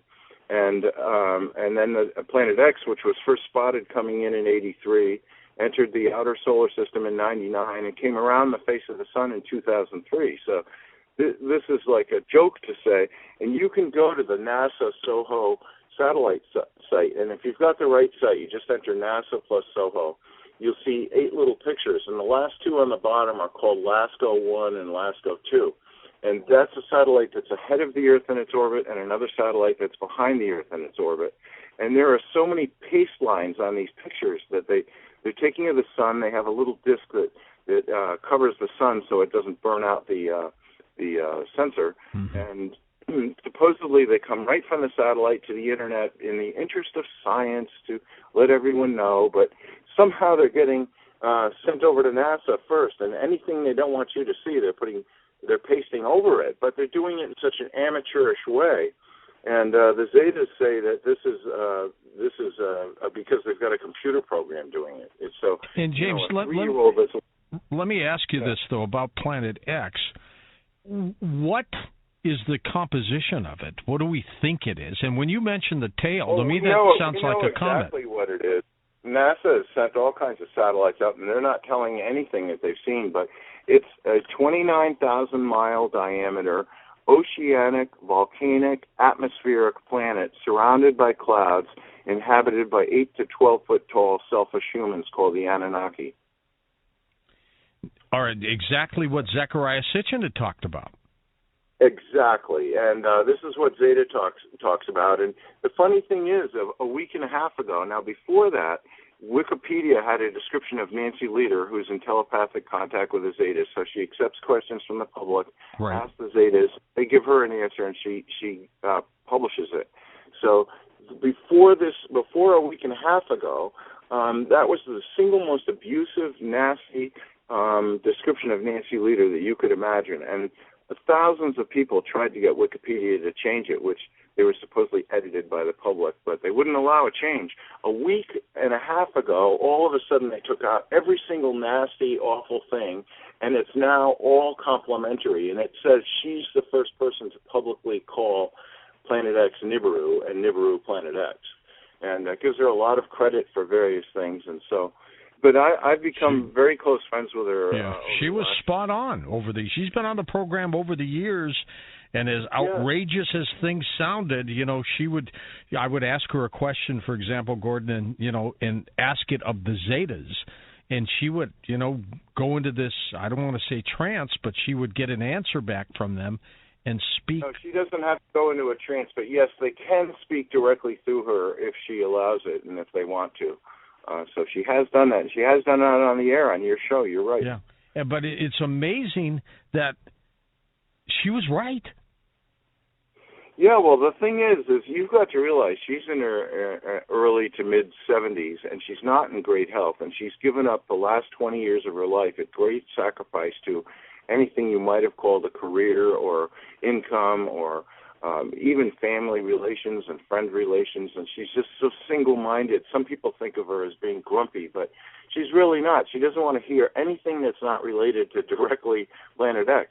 And she's had a lot of health difficulties, and she's discovered herself that there are many natural remedies that treat things that she has. So she's actually doing pretty well. And we talk frequently, and so I feel really blessed to be able to be in contact with her. And some of the things that I say that are from the Zetas, it's from conversations with her. And she appreciates talking to me because she said she's hardly ever spoken to me that she didn't learn something she never knew before. So. And when you talk about this planet has a tail, to me that sounds like a comet. Well, it does sound like a comet, except that, you see, it goes from our solar system to the burnt-out twin of the sun that nobody can see, and also NASA's never spoken about. But it comes back every 3,657 years. Now, the interesting thing is that because gravity pushes, as it comes in, the solar system's in different arrangements every time. It's possible that one of these times the solar system may just push it on by, and it would continue out into deep space and not be on its orbit anymore, and everyone on there would freeze to death, but that's not really our problem. But it's going to be a big problem one day, though, isn't it? Well, no, the Planet X itself being here now is a problem. That's the problem, yeah. It causes... Yeah, that's the problem. Its North Pole, see, all the planets in the solar system, if you reached up and grabbed the solar system and slapped it down on a table, it would look like a fried egg with the sun at the center. And all the planets and the sun all have their North Poles pointing up. Well, here comes Planet X into the solar system in 2003. It comes around the face of the sun, and then it stops the Earth in its orbit. Now, the sun itself rotates a little bit, so there is a little bit of rotation going on, but we're rotating with Planet X, Venus, and the dark twin of Earth. So if you look at it from that point of view, the Planet X is unusual because it's laying on its side, and its North Pole is pointed directly at the equator of Earth. So that's where we get the Earth wobbles. That's what's going on with all of the Earth changes, the terrible weather, the giant loops in the Gulf Stream, the jet stream. The other day we had snow in Dallas and 70 degrees in Phoenix. I mean, you know, come on. And I was in San Antonio when it was freezing. And then it warmed up a couple days later. It was weird weather. Well, are we talking about one or two extra planets? One planet, one extra planet. See, the dark twin has always been here at the same distance from the sun that Earth is, but just on the other side of the Earth, other side of the sun. So nobody ever saw it before. Okay. But now it's there, and it looks bluish. In the Hopi legends, that's the blue Kachina, and Planet X is the red Kachina. Because it's volcanic and it spouts out huge eruptions of iron oxide and actually hydrocarbons too. So the tail is got twin strands. Each strand has its own moons, large moons, small moons, rocks, gravel, dust, and it's all each strand of the tail rotates on its own like its own little dust devil or its own little hurricane or its own little vortex. And so they're sort of independent, but it's so close now, and the tail is attracted to the Earth because of static electricity. So it's hosing back and forth. Just if you've ever seen an aurora borealis, you'll notice it will ripple really fast. Well, that's what the electrons are doing from the tail of Planet X. This is what brought down MH370. This is what crippled MH66, those two flights. They brought down 447 Air France east of South America 4 years ago.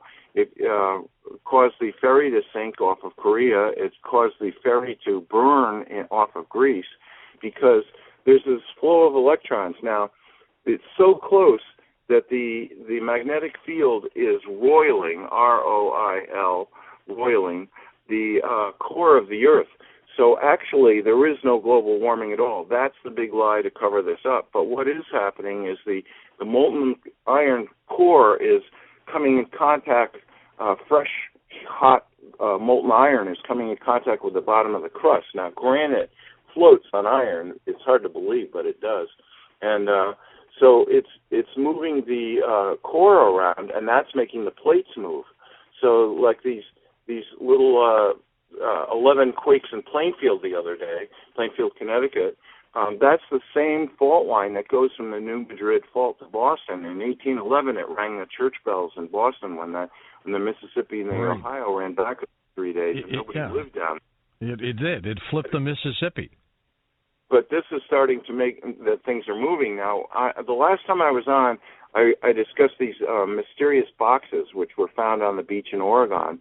And the Zeta said that tens of thousands of them were put on all the fault lines around the Earth because they had these steps to pole shift. And 7 out of 10 was some Earth changes in particular. 8 out of 10 is massive social change. 9 out of 10 is gigantic quakes, 9 and 10. And 10 is pole shift, which will actually only take an hour. Would then be followed by a 3-day fall of rocks from the tail as the tail brushes the Earth. So 7 was held in abeyance by these mysterious vibrating boxes because they would release the tension in the fault lines gradually and not let them build up into jolts. So if you notice, since that happened, the total number of deadly quakes that have been on land and killed people has been almost ridiculously small, although the actual number of quakes has skyrocketed. Yeah, many. Do you think this Planet X was responsible for the flood during the Noah era? Exactly, because if you go back 1650 BC, that's when it was here last. That's when the plagues of Egypt were, and the Hebrews left Egypt. Now, the first thing that happened was hailstorms knocked all the fruit off the trees. Then the hail knocked the leaves off the trees. Then the iron oxide in the tail polluted the Nile so that it was poisonous to drink. Okay. So, of course, people wanted to leave. And just this last August, the first week in August, I live in ankle-high, low-bush blueberry country. We had a hailstorm of 3 inches of blueberry-sized hail that knocked every single blueberry off every single bush just before they harvested it. I've never heard an accounting of how many millions, but it's anywhere from $10 million to $100 million worth of blueberries were knocked off by this hailstorm. So we're reliving the 10 plagues of Egypt right now. That's all we need. Now, you talk about how China is taking on some water, some of its islands in the South China Sea. What's happening there? Same thing? Yeah, no, that was a little bit of confusion. What it is that China has made plans to move its population, and so is Russia, but the United States isn't. So this is really, and what it is the elite and the powerful don't want it announced. They don't want anyone to know that. They want everyone to keep their nose to the grindstone. But China built these huge ghost cities inland in the area that's least earthquake prone in the highlands of China. And people said, look at the stupid communist system. They built cities and there's nobody living there. What a failure. Yeah, and they're huge, right? Huge cities. They're gigantic. They're enough to hold 70 million people at least. They built the entire cities, apartment blocks, streets, sewage systems, water systems. All empty. Industrial areas, interstates, the whole thing. And that's when the flooding starts in southeast China. They're going to start moving all those people inland to those cities. And so they prepared for that. Now, Russia last week passed a Homestead Act. Now, people don't know that 2 years ago, Russia started moving all of its government agencies to Siberia. If you look at the future map, which is on Zeta Talk, of the sea level, you'll see that all of Russia's underwater except the Ural Mountains and Siberia. And people think, well, Siberia is a lowland swamp. No, it's a high plateau. Yes, it's a little swampy. But after pole shift, the new equator is going to be from Alaska to Hawaii. So that's going to be tropical. So they just passed a Homestead Act, and if you're qualified, and they don't just want anyone to just go to Siberia, if you're qualified, you get 2.5 acres of land, and they're looking for anybody that's experienced with heavy equipment to build roads. They're looking for foreign corporations to partnership to build water treatment plants and things like that. They're serious about this. What? They're serious about this. The thing is these are all pieces of a puzzle, and you would think, well, if we get enough pieces, the puzzle's going to disclose what it is. But the thing is, if you go to poleshift.ning.com, which is where Nancy accepts questions, and then the questions, once they're accepted and answered, go to zetatalk.com. If you go there, the whole puzzle, the picture of the puzzle is already given. And so, with this favorable review of Nancy, and keep bringing up the subject of Planet X so the astronomers don't look like they have egg in their face, this is going to be two disclosures at once, because anybody that does a Planet X search is going to come up with Zeta Talk as the number one top of the list.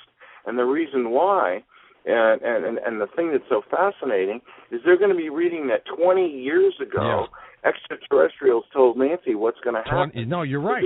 It's happened that long. Hold on, Gordon. We're going to take this break and come back and talk a little bit more with you about Planet X. It's an amazing story. Nancy Leader may have been spot on. She talked about this years ago, and now scientists are saying, yep, there are other planets out there. We haven't found them all yet, but they're in our solar system. Well, next hour we'll take your phone calls as we talk about Planet X. We'll get your feedback on this story, and we'll be right back with Gordon as we talk more about Planet X. And welcome back to Coast to Coast. Gordon James Giannitto with us. Gordon, since you've been looking at this for how many years now? Geez, I've been looking at Zeta Talk since 2006, but I've been interested in pole shifts since I read Edgar Cayce's description in 1968. That's a long time. Now, Cayce, I was just talking about him last week.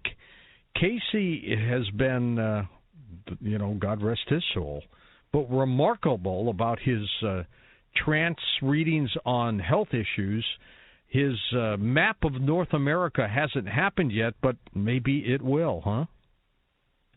Well, he also said England will disappear under the sea in a twinkling of an eye, and Japan, and of course you have to add Florida to that list.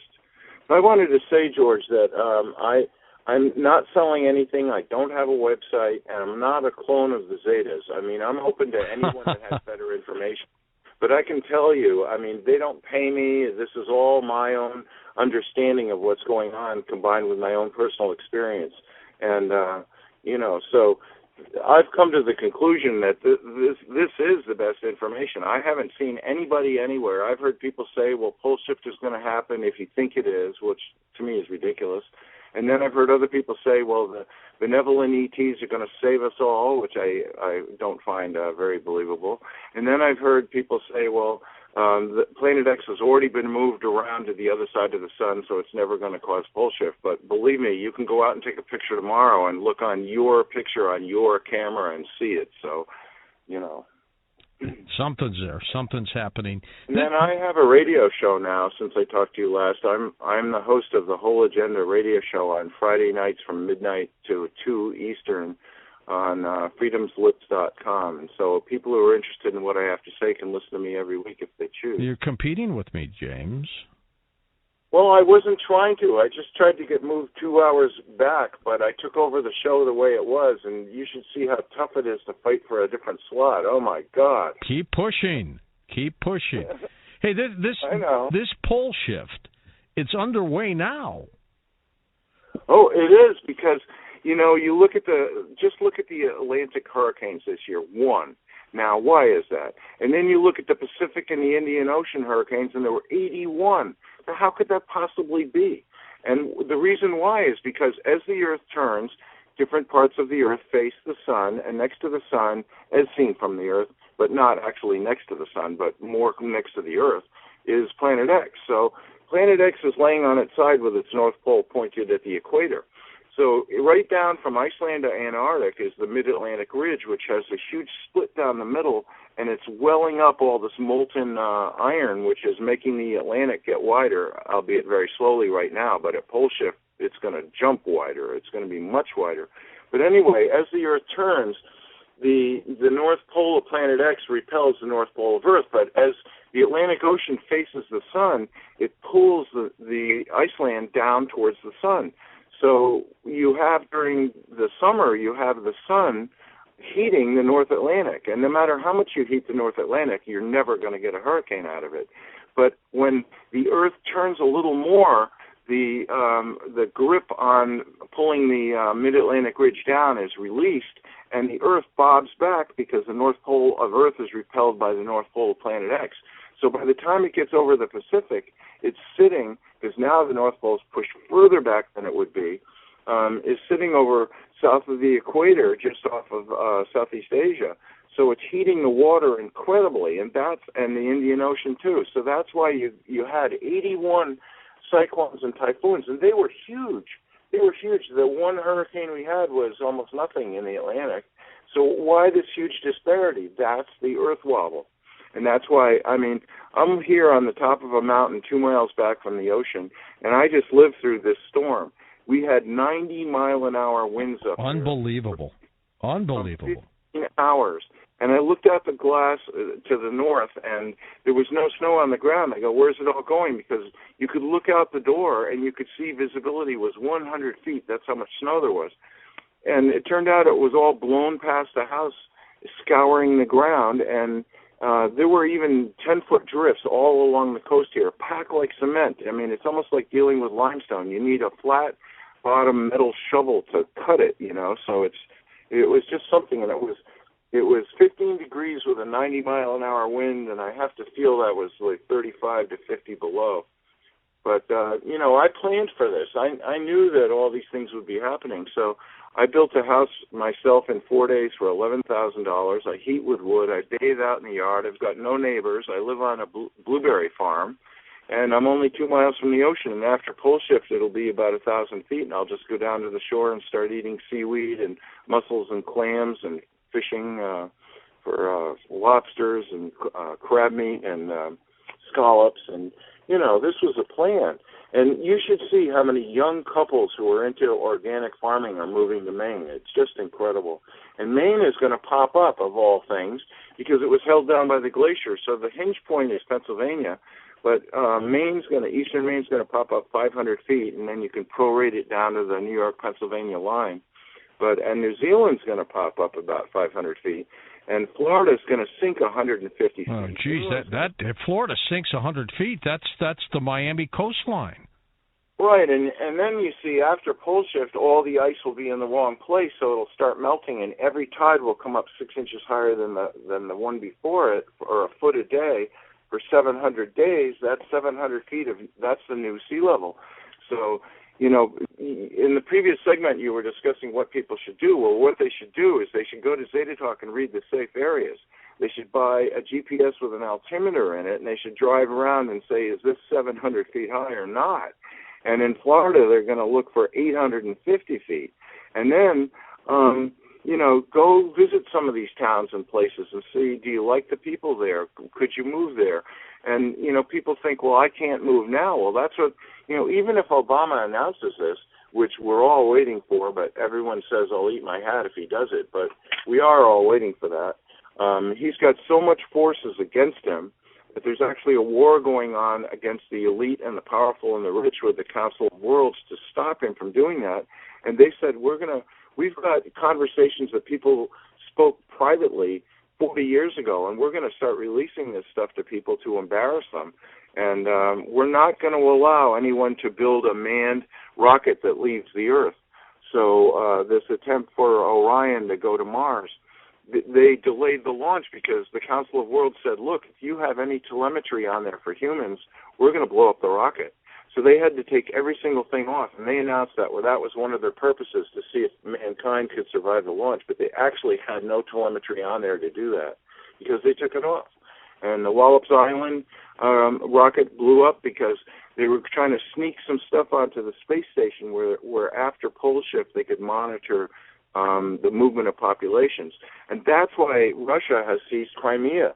They know that if first there's a 600 or 700 foot tidal wave. So anybody that survives that, then for 2 years the water is going to come up slowly. So people are going to start migrating, and Russia is going to be flooded. So they're going to head towards the Ural Mountains. Then they're going to skirt the Black Sea. Well, Russia intends to cut them off at the pass. And no country in the world has volunteered to accept the population from any other country. But if that weren't bad enough, you think North Carolina is going to be happy to see anybody come from South Carolina or Florida? No. Is Tennessee going to want to take everybody from Florida? No. So, and when the New Madrid Fault goes and you get a 200-mile saltwater bay where Baton Rouge was, going all the way up to the Great Lakes, and they're going to be saltwater. Where are these people going to go? Well, they're not going to go west of that unless they have a little boat or something. But, nobody wants to accept anybody else. So if there's one humanitarian things could do is say, okay, if your country floods, we'll accept refugees. But, Indonesia, just like the Zeta said, was sinking and would be 80 feet deeper under salt water, and the Indonesian government still telling people, well, this is global warming. Well, okay, but how come it's not 80 feet higher in New York or Paris or London? And, nobody's helping anybody else. And Australia has said, we don't want anybody from Indonesia or Malaysia. And if you show up on our shores, which they're doing everything they can with the Coast Guard to keep them away, then they're going to bring them to New Guinea, where they just made an agreement that New Guinea is going to take the people that Australia picks up. And the Queen, the royal family's asked Obama several times, can we move all of our wealth and the royal family to the United States? And Obama, God bless him, has said no. And she's planning to just leave England to go under the sea and not tell anybody anything because she doesn't have a plan herself. What's the timetable, Gordon? Because it's happening, but when's the big timetable? That's a good question, because I said to Nancy, didn't you once say that if the world put its microphones in front of you, like CNN, Fox, whatever, Sky News, any agency, that then the Zetas would speak through her and give the data pole shift? And she goes, I will not, because if it's going to be the next day, she might. But if it's going to be a year away, there's no way she's going to do it, because the elite and the powerful think of the normal people as useless eaters. Like, you lived through Ferguson riots. Well, yeah. Those are minor things. Those were minor things, but the media made it into a big thing because the elite and the powerful own the media, and they want Obama to call out the National Guard to guard their mansions and their businesses and their bank accounts and their gold stashes. And Obama said to them, no, I'm not going to do that. And so they're trying to make it seem like it's a terrible situation. But yet the government has armed the post office, the weather service, Social Security. Everybody's packing now. And the thing is they know there's going to be a breakdown. And, we were talking about electromagnetic pulses. The tail of Planet X hosing the atmosphere of Earth has already caused power stations to break down and stop. And people don't realize all these transformers that you see on poles all around you and substations that you pass by in your car, those transformers take 2 years to order and get delivered. And if everything breaks down like it's going to, because the Zetas say all economies, religions, and governments are going to fail. And so, where are you going to turn? So, I asked Nancy, is there anything that I should be saying on the show? And she goes, yeah, people should read the book Growing Power by this guy, Will Allen, in Detroit, because the subtitle of his story is growing vegetables or growing a garden in city slums, because people are going to be trapped. And even if you don't have any food, you think, well, I have some packets of seed, people don't realize it takes 60 days for the first crop to come in. Yeah, you got to grow it. Sure. Then 120 days, and then if you have hybrid seed, it's going to mutate, and you don't get a second crop. But if you have organic seed, then the seed will be true, and you can save part of the crop, let it go to seed, put it in paper envelopes in a cool, dry place, and then plant them next year. And if it's spinach, you'll get real spinach next year.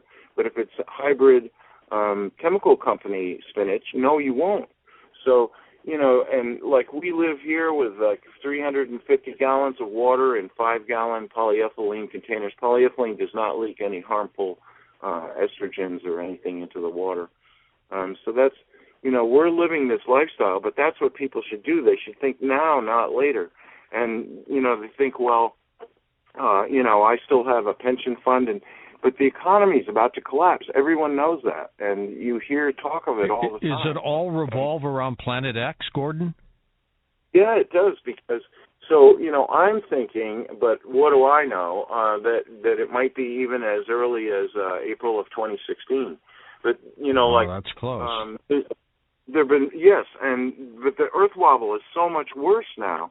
I mean, I would get up this last summer, and south of me, they call Maine the tailpipe of the nation, and there was all this smog.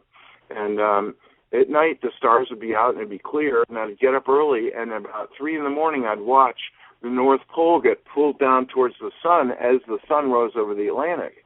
And all of a sudden, I'm in smog all day long, and I'm going, God. And or as South Park said, smug, a cloud of smog. But anyway, and then as soon as the sun set, bam, we would race right out of that cloud of smog, and all of a sudden it's a clear night with stars out and everything, and you're saying to yourself, well, tomorrow's going to be a beautiful day, but it wasn't. It just wasn't, So there are signs all around, but you really, if you're not noticing, I mean, I was listening to one guy, and he said, all these young people are texting each other and surfing the web on their smartphones, and they're not looking up. Nobody's looking up. Nobody's looking up. You're absolutely right. I mean, the only ones looking up are the astronomers, and not all of them are telling us what's going on. Yeah, and the ones that have tried to talk about it end up, their car goes off the mountain, and they're not there, And why are all these bankers dying? I mean, my God. I love the one where the guy shot himself with a nail gun in the head 9 times. Come on. Yeah. You would think one would do it, right? Well, yeah. How do you do the other 8? Exactly. Well, Gordon, the planet itself, the one big planet that we're talking about, Nibiru, is it still inhabited, or are we just talking about a planet that because of its size? And see, they were kicked off the Earth, and that's what's so interesting is about 2,000 years ago, finally the Council of Worlds said, forget it. You're just unbelievable. And it was interesting that the one thing that Jesus said that was really big, I don't know how big people think it is, but he said to worship God now and to be prayerful and spiritual, you don't have to kill anything anymore. But the Anunnaki they pretended to be gods, and people didn't know they weren't. And they said you have to, and they were instilling fear. So, of course, you had to sacrifice an animal before you could, approach God. And that's the goal of all these people who are in power, is to hold off the change in dimensions by creating fear and anger and these kinds of influences, which are really an audition for your next lifetime, because the people who have chosen to be unselfish are going to be able to reincarnate on Earth, because Earth is going to be a fourth-dimensional, unselfish planet. This is the first time in the history of the universe that a whole planet has graduated to another dimension with life on it. And so only about a third of the people are going to graduate with it. They've made a conscious choice to be unselfish. And that's really how, it doesn't matter who you think's in charge or whatever. You're a part of the Creator. You're a creator in training, and you've got to say to yourself, I renounce all forms of domination and control. And you've got to, use fear, F-E-A-R, forgetting everything's all right. That's what people are doing. So they're forgetting that you have dominion over yourself, and you don't have to listen to this programming and these lies and this made-up stuff, and you can survive. And I mean, I worked on commercial fishing boats, and you go to buy some Stearns equipment. They make life jackets, and they have a little card that's attached to it, and it goes, the will to survive is equal to anything that this device can do for you. And if you don't think you're going to survive, then you aren't going to survive. No, then it's not going to happen. Gordon, stay with us. We're going to come back. Final hour to go as we take phone calls and questions about the possibility of Planet X. And we're reacting to the real science story that astronomers in Britain and Spanish astronomers believe that there are 2 large planets in our solar system. We've been talking about Nancy Leader telling us years ago about Planet X. She wasn't alone. Mark Hazelwood, he was one of those, and of course the late Zechariah Sitchin so eloquently and accurately talked about Planet X. Okay, Mom, we're back.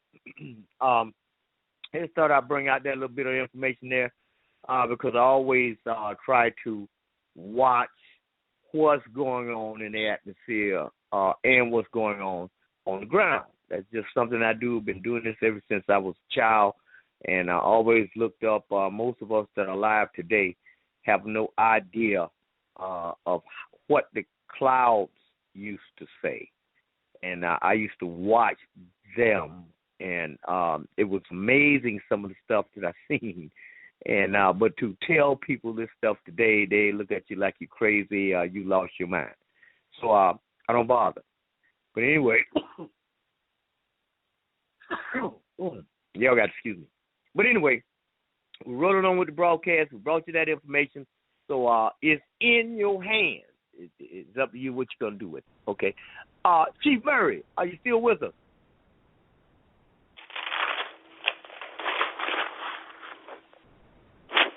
Chief Murray, are you with us?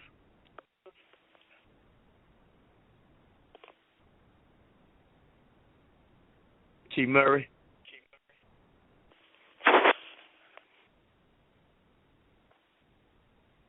Okay. All right, Chief is mute, so I'm going to cut off that line there. All right. But anyway, I don't know what happened to, I guess, Highly Favored. She was supposed to be here this evening. We gave her a shot to come in and tell us about her experience, and she didn't show up. So that is the end of that. But nevertheless, we want to start now getting out of debt. If you got, because see, anytime you have a breakdown, a financial breakdown across the United States, everybody starts grappling for survival. And as long as people have a couple of dollars to go to the store and buy them something and eat and relax, and, you know, everything is cool. But when you are faced with the fact that out of all that you thought you have, today you have absolutely nothing. I'm realizing, wait a minute, we got an economic collapse. The banks done collapsed. I had money in the bank. I had money in a 401. I was getting Social Security. I was this, that, and the other was happening. But now, today, the entire network across America, the computer system is broke down, so no money is being transferred to the banks. The banks are closed. There are policemen surrounding the bank, including military soldiers with weapons surrounding the banks. So there's no run on the banks, and there's no coming in and jacking the manager of the bank up about your money. That ain't happening. Then we got police and military presence in front of the grocery stores. You can't go in there and get any food until all of the rich and super rich get their food first. And then what scraps are left, then we'll let you in. And if you got some money, you can buy something. But if you ain't got no money, you can't come in. And we need to see your ID too, and all of this business here. So we know that the record shows that all nations on earth in the past that have ever used paper currency or fiat currency as a medium of exchange to fuel an economy has collapsed. There's been upheaval. There's been destruction, there was war, and there was death. Every single time without exception. The United States of America on the grid. Same thing's current inside the United States. We are not paying attention to the indicators. Whenever you see the United States say, well, the United States government is now officially gone broke and it's shut down until we can resolve the situation, that is an indicator to you that you need to grow your own food. You need to have enough water for everybody in your house. You do not need to start thinking, I know somebody that got some food saved and some water in their house. No, that's the wrong thing. Because when you go there, you will get nothing. Because they can't afford to give you anything. You have to take responsibility for yourself. And if you're growing your food now, and you remember that the time to make ammunition is in peacetime. You don't wait for a disaster to happen before you start doing something. You don't do that. Okay? You make ammunition in peacetime. Now's the time for you to preparing for what's coming. And I'm not talking about what might happen. I'm talking about reality. Go happen. We dig back and we dealt with the ancient records of what was prophesied many, many years ago involving the areas that we live in, and everything that we have examined and come across without fail from some of the most powerful and world-renowned psychics in existence that ever lived. And they all say the same thing. Florida was once underwater, and Florida shall return to being underwater. Okay, that's just bottom line. And this is not being told to you to strike fear in you. No, this is being told to you so that you will have plenty of time for preparation. Step one, get out of debt now. Don't wait till tomorrow. Don't wait. Well, I'm gonna wait the next month, because I gotta get my hair done. I gotta get my nails. We finna remodel a house, and I told Junior we gonna get him a car and all that. No, unshackle yourself from the burdens of debt now. Buy your seat now. Stock up your shelves with food now. Put plenty of water in the house now, not tomorrow. Get every weapon that you're going to need, and make sure you have multiple boxes of ammunition for each weapon that you have, not to be going out in the streets killing nobody, but in order to protect and survive for you and your family. Because you got people who, it doesn't matter what you tell them, or how many times you tell them, or how many times the church tells them, they are not going to do anything until it's too late. They have nothing. They are threatened with their own survival, and they have no choice but to look at you because you got something and try to take something from you. And this type of thing is not exclusive to the United States. This has happened over and over and over again through history. Even in your ancient African records, in the biblical records, there was an incident in there where they had laid siege on Jerusalem. Okay? And the armies outside the massive walls of the city just simply pitched tent. Nobody was able to go out, and nobody was allowed to come in. So that means that all you ain't got to eat and drink in there, that's it. Whatever you got, that's it. And because there was no trade and commerce going on, it had been shut down because the armies had laid siege against the city, that people began to die. And because there was no more food. And there was an incident where one woman, she had killed her child and had eaten part of the child. And when the armies finally came through the gate, because it got so bad that the people who were throwing the bodies over the wall that had died were so weak from starvation that they too fell over the wall dead. And it was like a death camp when the armies finally opened the gate and walked in, because they had cut off commerce and trade, and the people would not come out, and nobody was allowed to go in. And the lady told the soldiers, say, I've cooked my child and ate it, and I saved it, a part of it for you.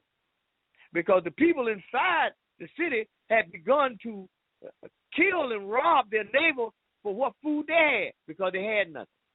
They was taking from one another just trying to survive. So, apart from everything else that we are trying to do, we have to arrange our priorities properly. Self-preservation is the first law of nature. Get on with the business of preserving your life now. Don't wait till destruction comes to start thinking about trying to do something. It doesn't work that way. Get out of debt now, because see, if you don't, what's going to happen is once this thing starts collapsing, and it will come sudden, but then it will have ripple effects, and you will discover that people who, just like Chief Murray said, you in your home, you regarded as a tenant. Hey, we need to get rid of that. Okay, we need to get rid of that right now. We need to get rid of it. Student loans, get out. Internal revenue, shut them down. Mortgages, cut them off. Get rid of it right now. Okay, so now we're strategically placed in a position where we can defend what we already have. We don't have any tentacles to anybody. You done for. You come around here, I have every right to protect myself, protect my family, and protect what I have for my survival. And this is for every man and woman. We're not talking about it's okay because you and your neighbor is friends and your neighbor got plenty, so if you get down, you can go over your neighbor, they help you out. No, it don't work like that. This ain't got nothing to do with friendship and buddy. This ain't gonna even have nothing to do with family members who had every opportunity to save themselves, didn't take it, and now want to rely on somebody because we family, we blood. Oh, now we're talking about the first law of nature, self-preservation. Preserve your life. Preserve the life that your Creator's given you. Remove yourself from the tentacles of debt now. Arrange your priorities properly. If your priority is getting a new hairdo over and above buying 10 cases of water, we have a problem. There's a problem inside your thinking. The light on, but ain't nobody home upstairs in the brain. If your priority is to put new rims on the car and the light on, but ain't nobody home upstairs, your priorities are arranged improperly. Now, I heard somebody tell me that, I didn't see it, but they told me that this Super Bowl was the more people watched this Super Bowl than any more people in Super Bowl history. Well, I know one thing, if that's true, there are more people on the earth right now, so that could explain a lot. There are more accidents because there are more people. Okay? All right, that's just part of that. But anyway, instead of watching sports and being a part of an external agenda, let's start concentrating on in our family and how much we love one another, and let's start taking care of ourselves. Let's start doing everything that we can to survive this thing. I mean, I'm getting stories about, and I catch my radio broadcast at night when I'm not on the national conference calls with the Moorish government. I catch my radio broadcast to find out what's going on out there, because I'm finding out that I'm getting more information from these people on the radio than I ever got from the news broadcast. I mean, in my opinion, it ain't news. It's just a bunch of garbage. I don't know what they be having on there now, because I'm not a TV man. I have TV. Every once in a while I have to go dust them off. But if it's an extreme emergency, I might cut one of them on. But I spend a lot more time reading and researching and gathering information so that I can warn my people to stop messing around. Back in the 30s, 40s, and 50s, we could do a whole lot of junk. But now the jig is up. We can no longer afford to continue to pee our society away. get your nationality straight. Learn everything you can about yourself. Get out of debt. Make sure you are growing something that you can eat. And make sure whatever it is that you have, you're able to protect it. Because there are people who are going to come and try to take it from you, and you're going to have to kill them. I'm sorry that I have to tell you that. But that is the reality of the situation. And I've been looking at the history of nations that have suffered these same things in the past. It always happens the same way. Economic collapse. Then we got problems with disease. Then we got problems with mayhem and chaos. Then we got heavy military presence. And the United States already ready. They got disposable coffins. They got they built over 800 concentration camps. They got train cars with shackles built into the wall. So when the time comes, because they already know a lot of us, just no matter what you do, how many times you tell them or whatever, they just ain't going to make it. They ain't going to make it. And they're going to be out in the streets trying to survive. So apart from everything else that we're discussing here this evening, I wanted to put that information out because that's the latest little information that I gathered. There's much, much more. And as far as your common law grand juries and stuff, you to set these up across the United States so you can relieve yourselves of the burden of attack and subjugation inside the areas that you live. You're not dead. You are alive. Everybody on the planet have a nationality. There is no such thing as white people. You got to understand that. We're talking about the Caucasians. There's no such thing as black people. We're talking about Moorish Americans. Everybody got a nationality. That nationality is associated with a landmass. We can't have Indians on the continent of India and then Indians inside America unless somebody to mislabel somebody. Okay, so we got to get that straightened out in our brain. We got to understand that the United States is a corporation. It's not a country. Okay? These are corporations. The only thing they want to do business with is another corporation. So it's up to you whether or not you're going to be a corporation or you ain't. So which way you going to go? What you going to do? We come on these broadcasts to try to tell you how to position yourself to survive these things. We're not just looking at economics. We're looking at economics, education, entertainment, labor, law, politics, religion, sex, and war.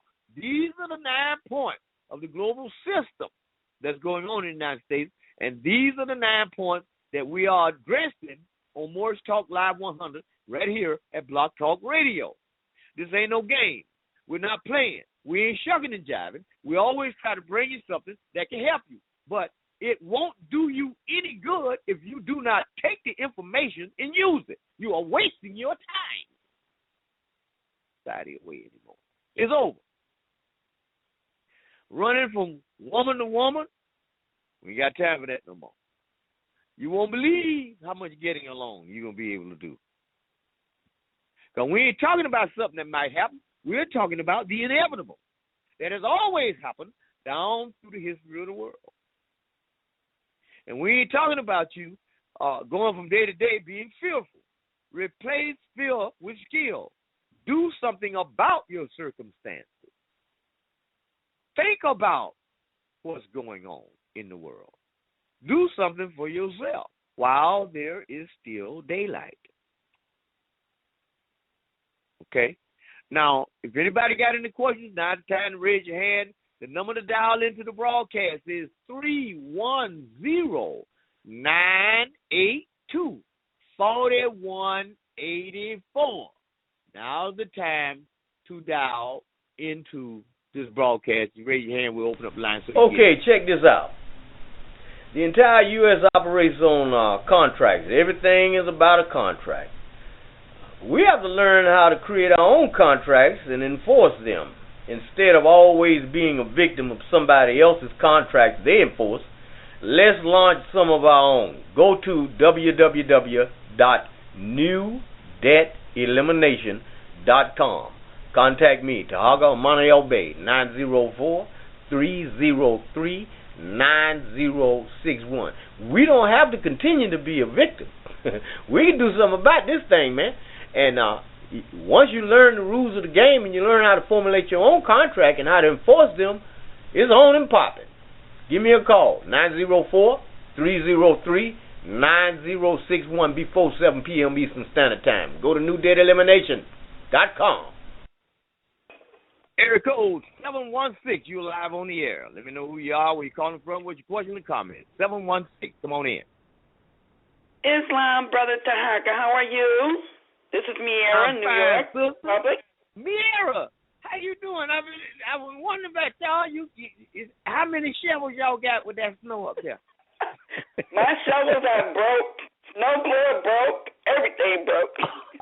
Oh, my goodness. Still trying to dig out. How thick is it?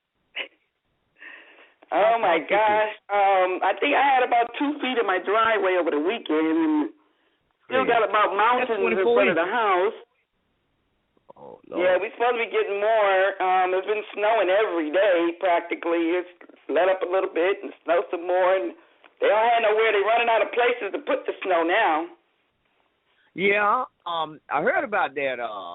Who that was? Somebody called me and was telling me about the thing that they had on TV about the people up there around in those areas. I think it was Ohio and different areas up there where they were saying that they working 24 hours a day on the snow, but the problem is no longer clearing the snow, but they have run out of anywhere to put the snow that they're clearing.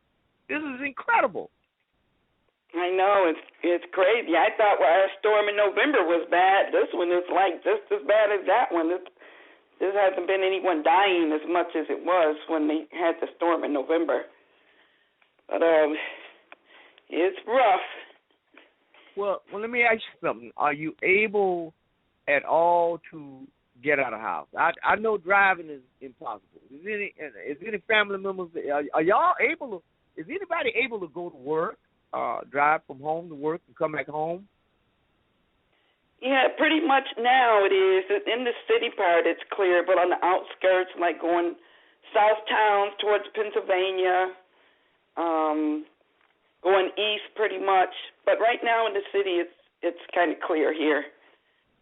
You know, but it was over the weekend. You know, it was like a blizzard almost. Blizzard. So you got heavy snow coming in. What about no hail? None of that. Just snow. No rain. No, it was kind of slushy yesterday, but it's gotten colder. So it's supposed to be below pretty soon, I think going into tonight or tomorrow.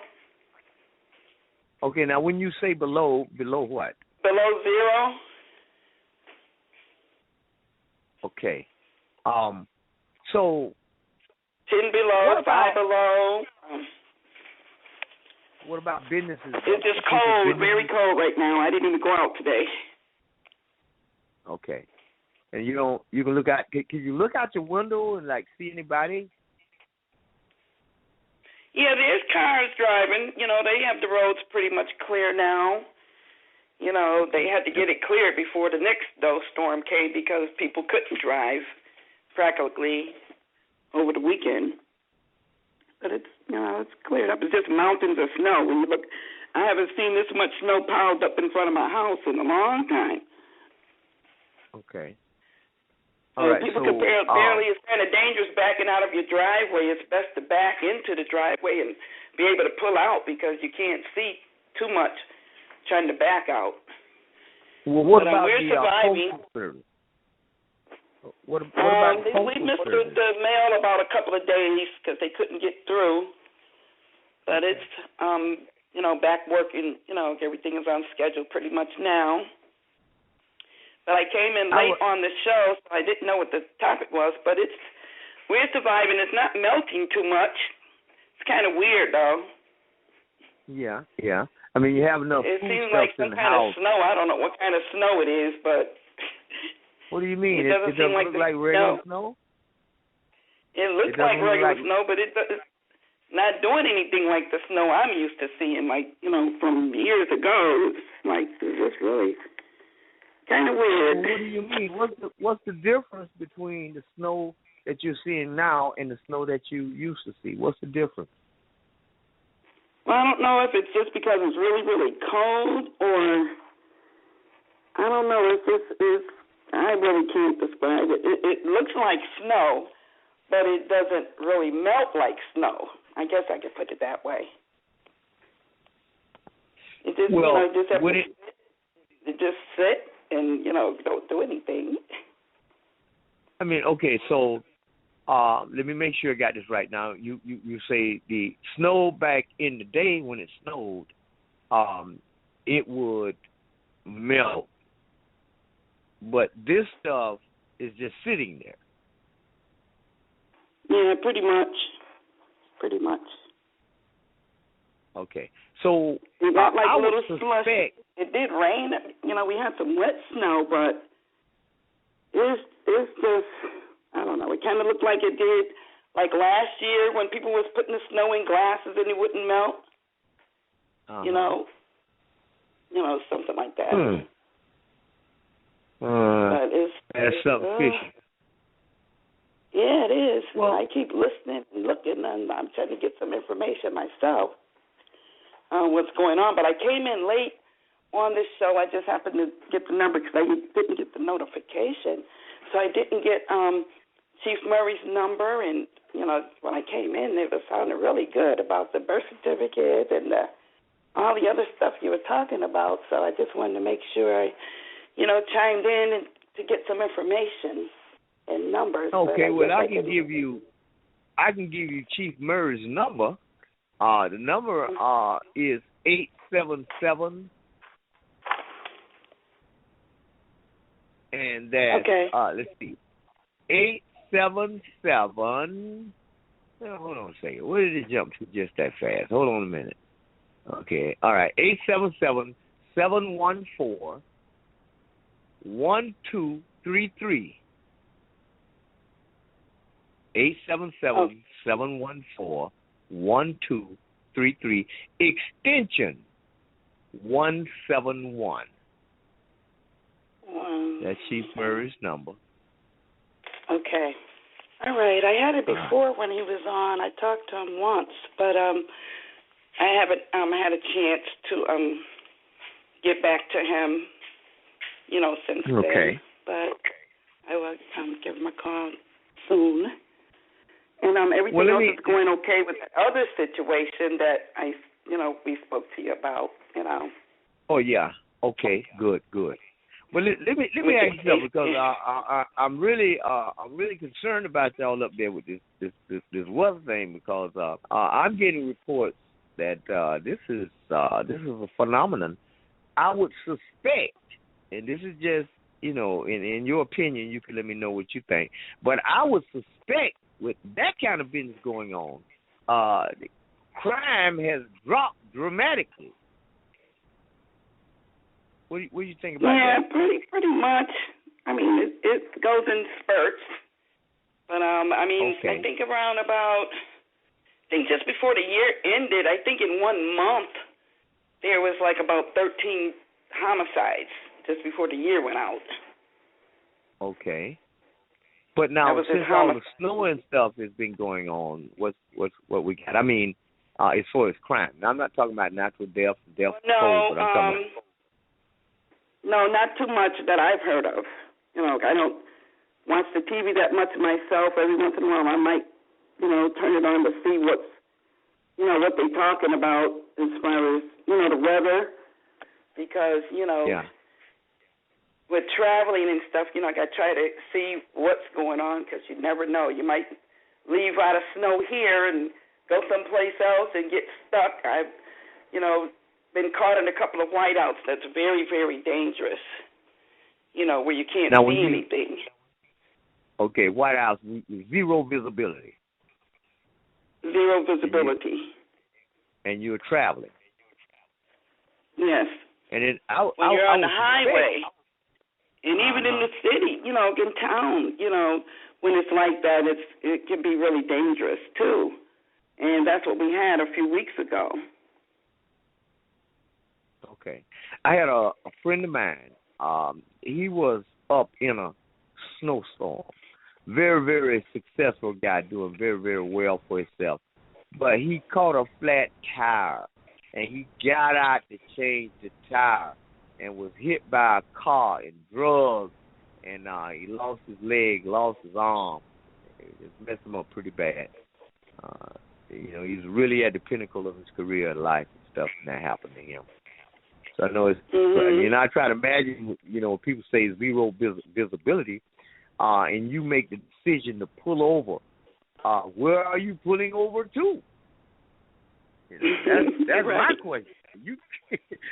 You call yourself pulling over to where?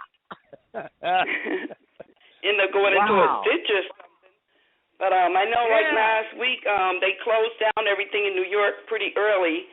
Advised everybody to be off the street because they weren't letting anybody do anything because of the snowstorm last week down in the city. The train stopped, buses, everything was shut down. And I guess because of the casualty that happened back in November, with people getting stuck on the road, dying in their cars, and people dying from heart attacks trying to shovel snow, it was so much. So I guess they were trying to keep from having that kind of casualty this time. Okay. So I hadn't heard of anything that happened like that, but couldn't get out the door one time, and my brother, the snow was 5 feet up to his house. You could just barely see out the top of the window. Wow. But so snow so much this weekend. My neighbor had to blow the snow about 3 or 4 times in one day. Well, if I was y'all, if I were you, when it does stop and I'm able to get out, I would be going straight to get me something to store up for survival in my environment in the event this kind of mess occurs again. Then I'll be looking for a way to get out of there and go somewhere. I mean, we gotta start thinking about this thing because this stuff is real. I mean, they was telling me about the situation in on the backside of California, going all the way up to Washington State, and I mean, massive floods and mudslides and all kinds of stuff going on up there. Cars floating down the streets, man. I'd be like, what's going on? Like Marvin Gaye say, what's going on? Yeah, it's things happening all over that that's never happened in other places before, and it's like you're used to the snow, but then when it, gets a little out of whack, so to say, it's like a blizzard, they say one thing and then it's another, and, you just don't know what to expect. But I'm getting my my basement together to start storing my stuff and listening, to the broadcasts and the things, and, to try to get the information and things to try to grow food. I would like to try to get a greenhouse or something that you can have it covered, because with everything that's being dropped from the sky, you don't know what's in that stuff on those planes that you're dropping down. Well, you're right about that. Also, I have a survival system over there at newdebtelimination.com. That there's information that will show you how to grow food right in your own house and how to set up systems right there in your house so you can grow it right in your house, right in your garage. You don't have to do everything outside. You can do it inside. There's a way for you to manufacture your own food right there in your own home, right in the privacy of your own house. You can do that. And we need to get a head start on that because it takes a while for the seeds to grow, and we got to make sure that we got the right seeds and all that business as well. Right. That's what I was going to ask you about, because I heard you talk about the survival kit. So you can get it from the New Debt Elimination website, right? Yeah. Mm-hmm. Okay. Well, thank you very much, and I enjoyed the show, and so happy that you're continuing on with helping to uplift fallen humanity and all the good guests that you have on, and I'm ever in Dallas, I'm sure going to look up Auntie and Miss Hunter's cooking down in Dallas. Auntie's home cooking. I think Auntie is probably under some snow over there because they may have some crazy weather out there too. I mean, this thing is just not exclusive to New York and Pennsylvania and all that. This stuff is happening all over the map. And I've been preaching this gospel for a long time about it's time for us now. It's time to prepare, to dig in, to survive this thing. And if we get, it don't take a whole lot to have a energy grid shutdown. And if the grid shuts down, there is no computer service. There is no banking. There is no gas pump running. There is nothing but you and that ground and what you know. So it's time for us to start getting in position to do that. But I thank you, sister, for calling in. You're welcome, and I'll be talking to you soon. Fill you in on the updates or everything. Thank you, Islam, and have a peaceful night. Islam, peace, sister. Okay, we got 11 minutes. If you got a question or a comment, raise your hand or open up the line so you can get in there. Call in number is 310-982-4184. That's 310-982-4184. You want to go to www.moorishamericangov.org to register on the census for your government. That's moorishamericangov.org to register with your census. Also, to listen to previous broadcasts by me, Tarhaka Monel Bay, just go to blogtalkradio.com/Tarhaka. That's blogtalkradio.com/Tarhaka. Okay? And make sure that you get over there. To contact me directly by email, you can send me an email to tarhaka53@hotmail.com. That's TARHAKA53@hotmail.com. And you can get our free articles and free reports, and we'll send that right straight on to you. For those of you who are trying to get to Tarhaka Archives or any of the packages that are listed at newdayelimination.com, we are sending you the astrological chart for the year 2000 comes along with your packages at no additional donation to you with every package, okay? So make sure when you go over there and you type in newdataelimination.com, look up top, you'll see a little button say donation page. Click on the donation page, and you'll see the packages that's listed. Give me a call before you do anything, and so we can find out where you are, what you're trying to do, and this, that, and the other, and then we can get that information to you, okay? We're taking one more commercial break, and then we're going to be getting ready to close this thing now, okay? Y'all hold on.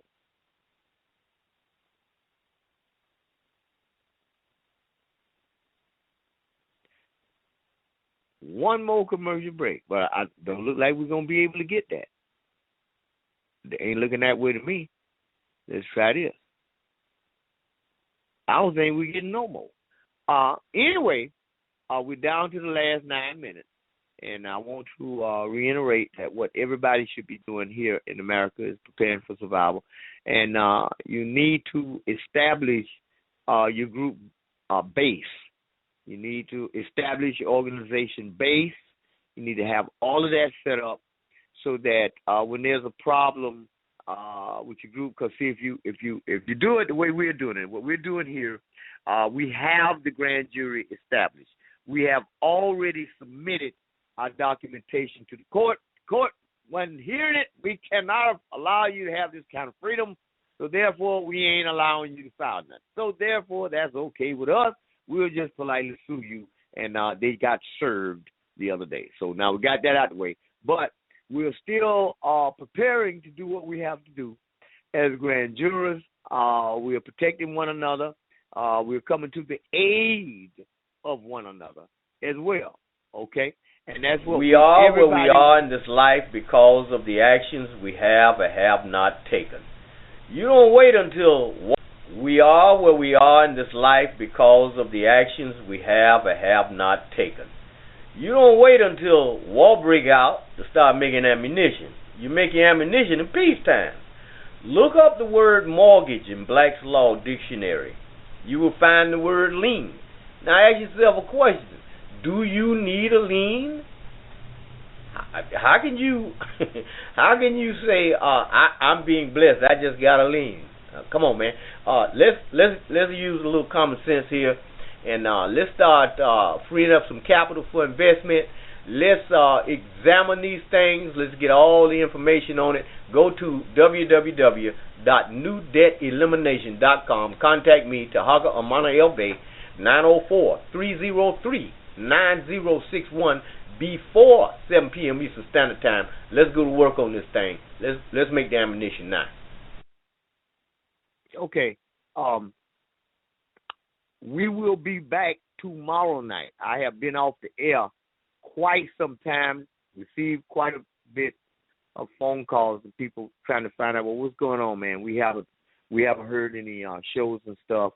What's going on? But we have been experiencing some turbulence down here with law enforcement and dealing with the grand jury and lawsuits and all kind of stuff going on. So I had to get involved with making sure we get all that set. But tomorrow night we will be back on the air. So make sure that you catch our advertisement. It'll be coming out early in the morning, and we'll be getting set for the broadcast tomorrow night at 7 p.m. Okay, and make sure that you all look out for August. We're coming to do the Moorish Summit in August. From the words that I got, we will be hosting the Moorish Summit, Atlanta, Georgia, this year. So make sure that you stay tuned for the announcements about that. And also, you want to make sure that you dial into the national conference calls. These conference calls are hosted by the Moorish American government, and you will get a tremendous amount of education there. The number to dial into the Moorish American government conference call is 605-562-3140. Access code 407197.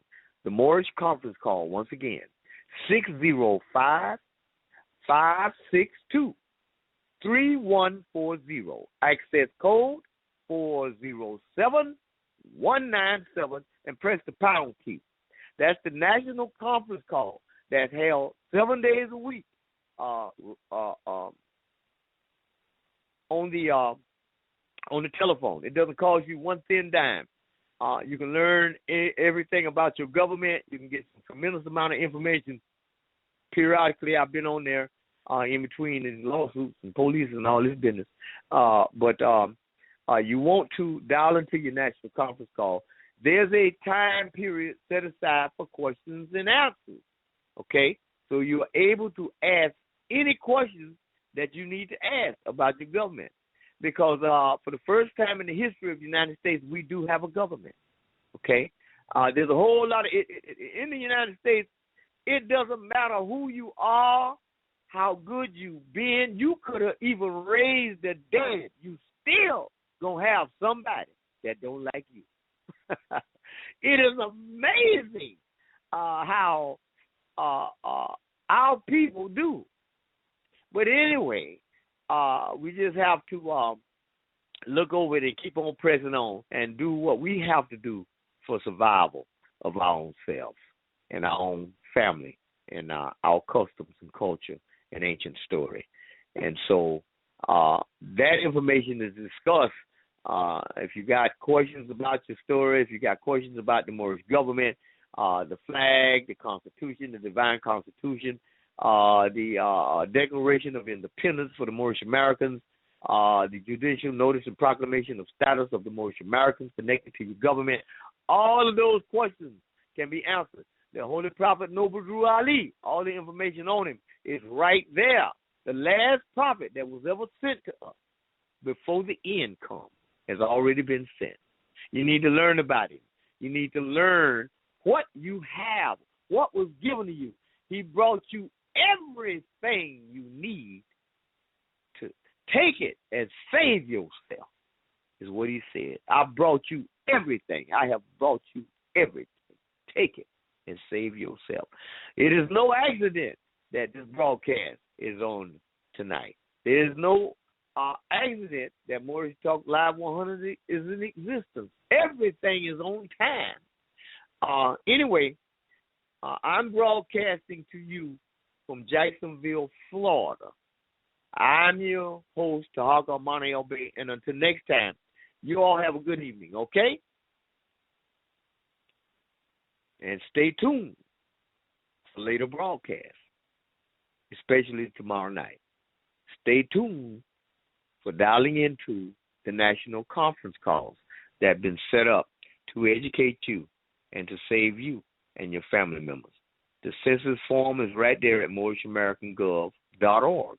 All you got to do is just type into the MorrisAmericanGov.org website, and right over to the left, you will see the census form. Dial in, click on that, and you can put in your African title, and then where it says AKA, your alias, you can put in your straw man, and fill in the other little short form there, and then you can list all of your family members right there on that census at MorrisAmericanGov.org. They have another website that's called Seven Seals Publication. You can dial in there as well, Seven Seals Publication. And when you dial into our Seven Seals Publication, there's other information about the Morris American government that's right there available for you to see. Okay? And don't forget, tomorrow night, 7 p.m. Eastern Standard Time, we will be back again right here on Morris Talk Live 100. I'm going to have to bring up the topic for you, so just make sure that you tune in so that you can see what's going on. We'll be dealing with your law and contracts and all this stuff. That's what we specialize in, because we still got a lot of brothers and sisters out there still dealing with your debt collectors. You're still dealing with police stops and all of that stuff, and jail, and you got loved ones in prison and stuff, and these things take a priority, and we want to make sure that we take care of it for you, okay?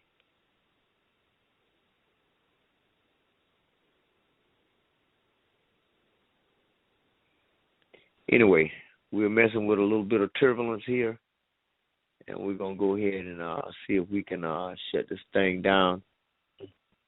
Can't wait for you.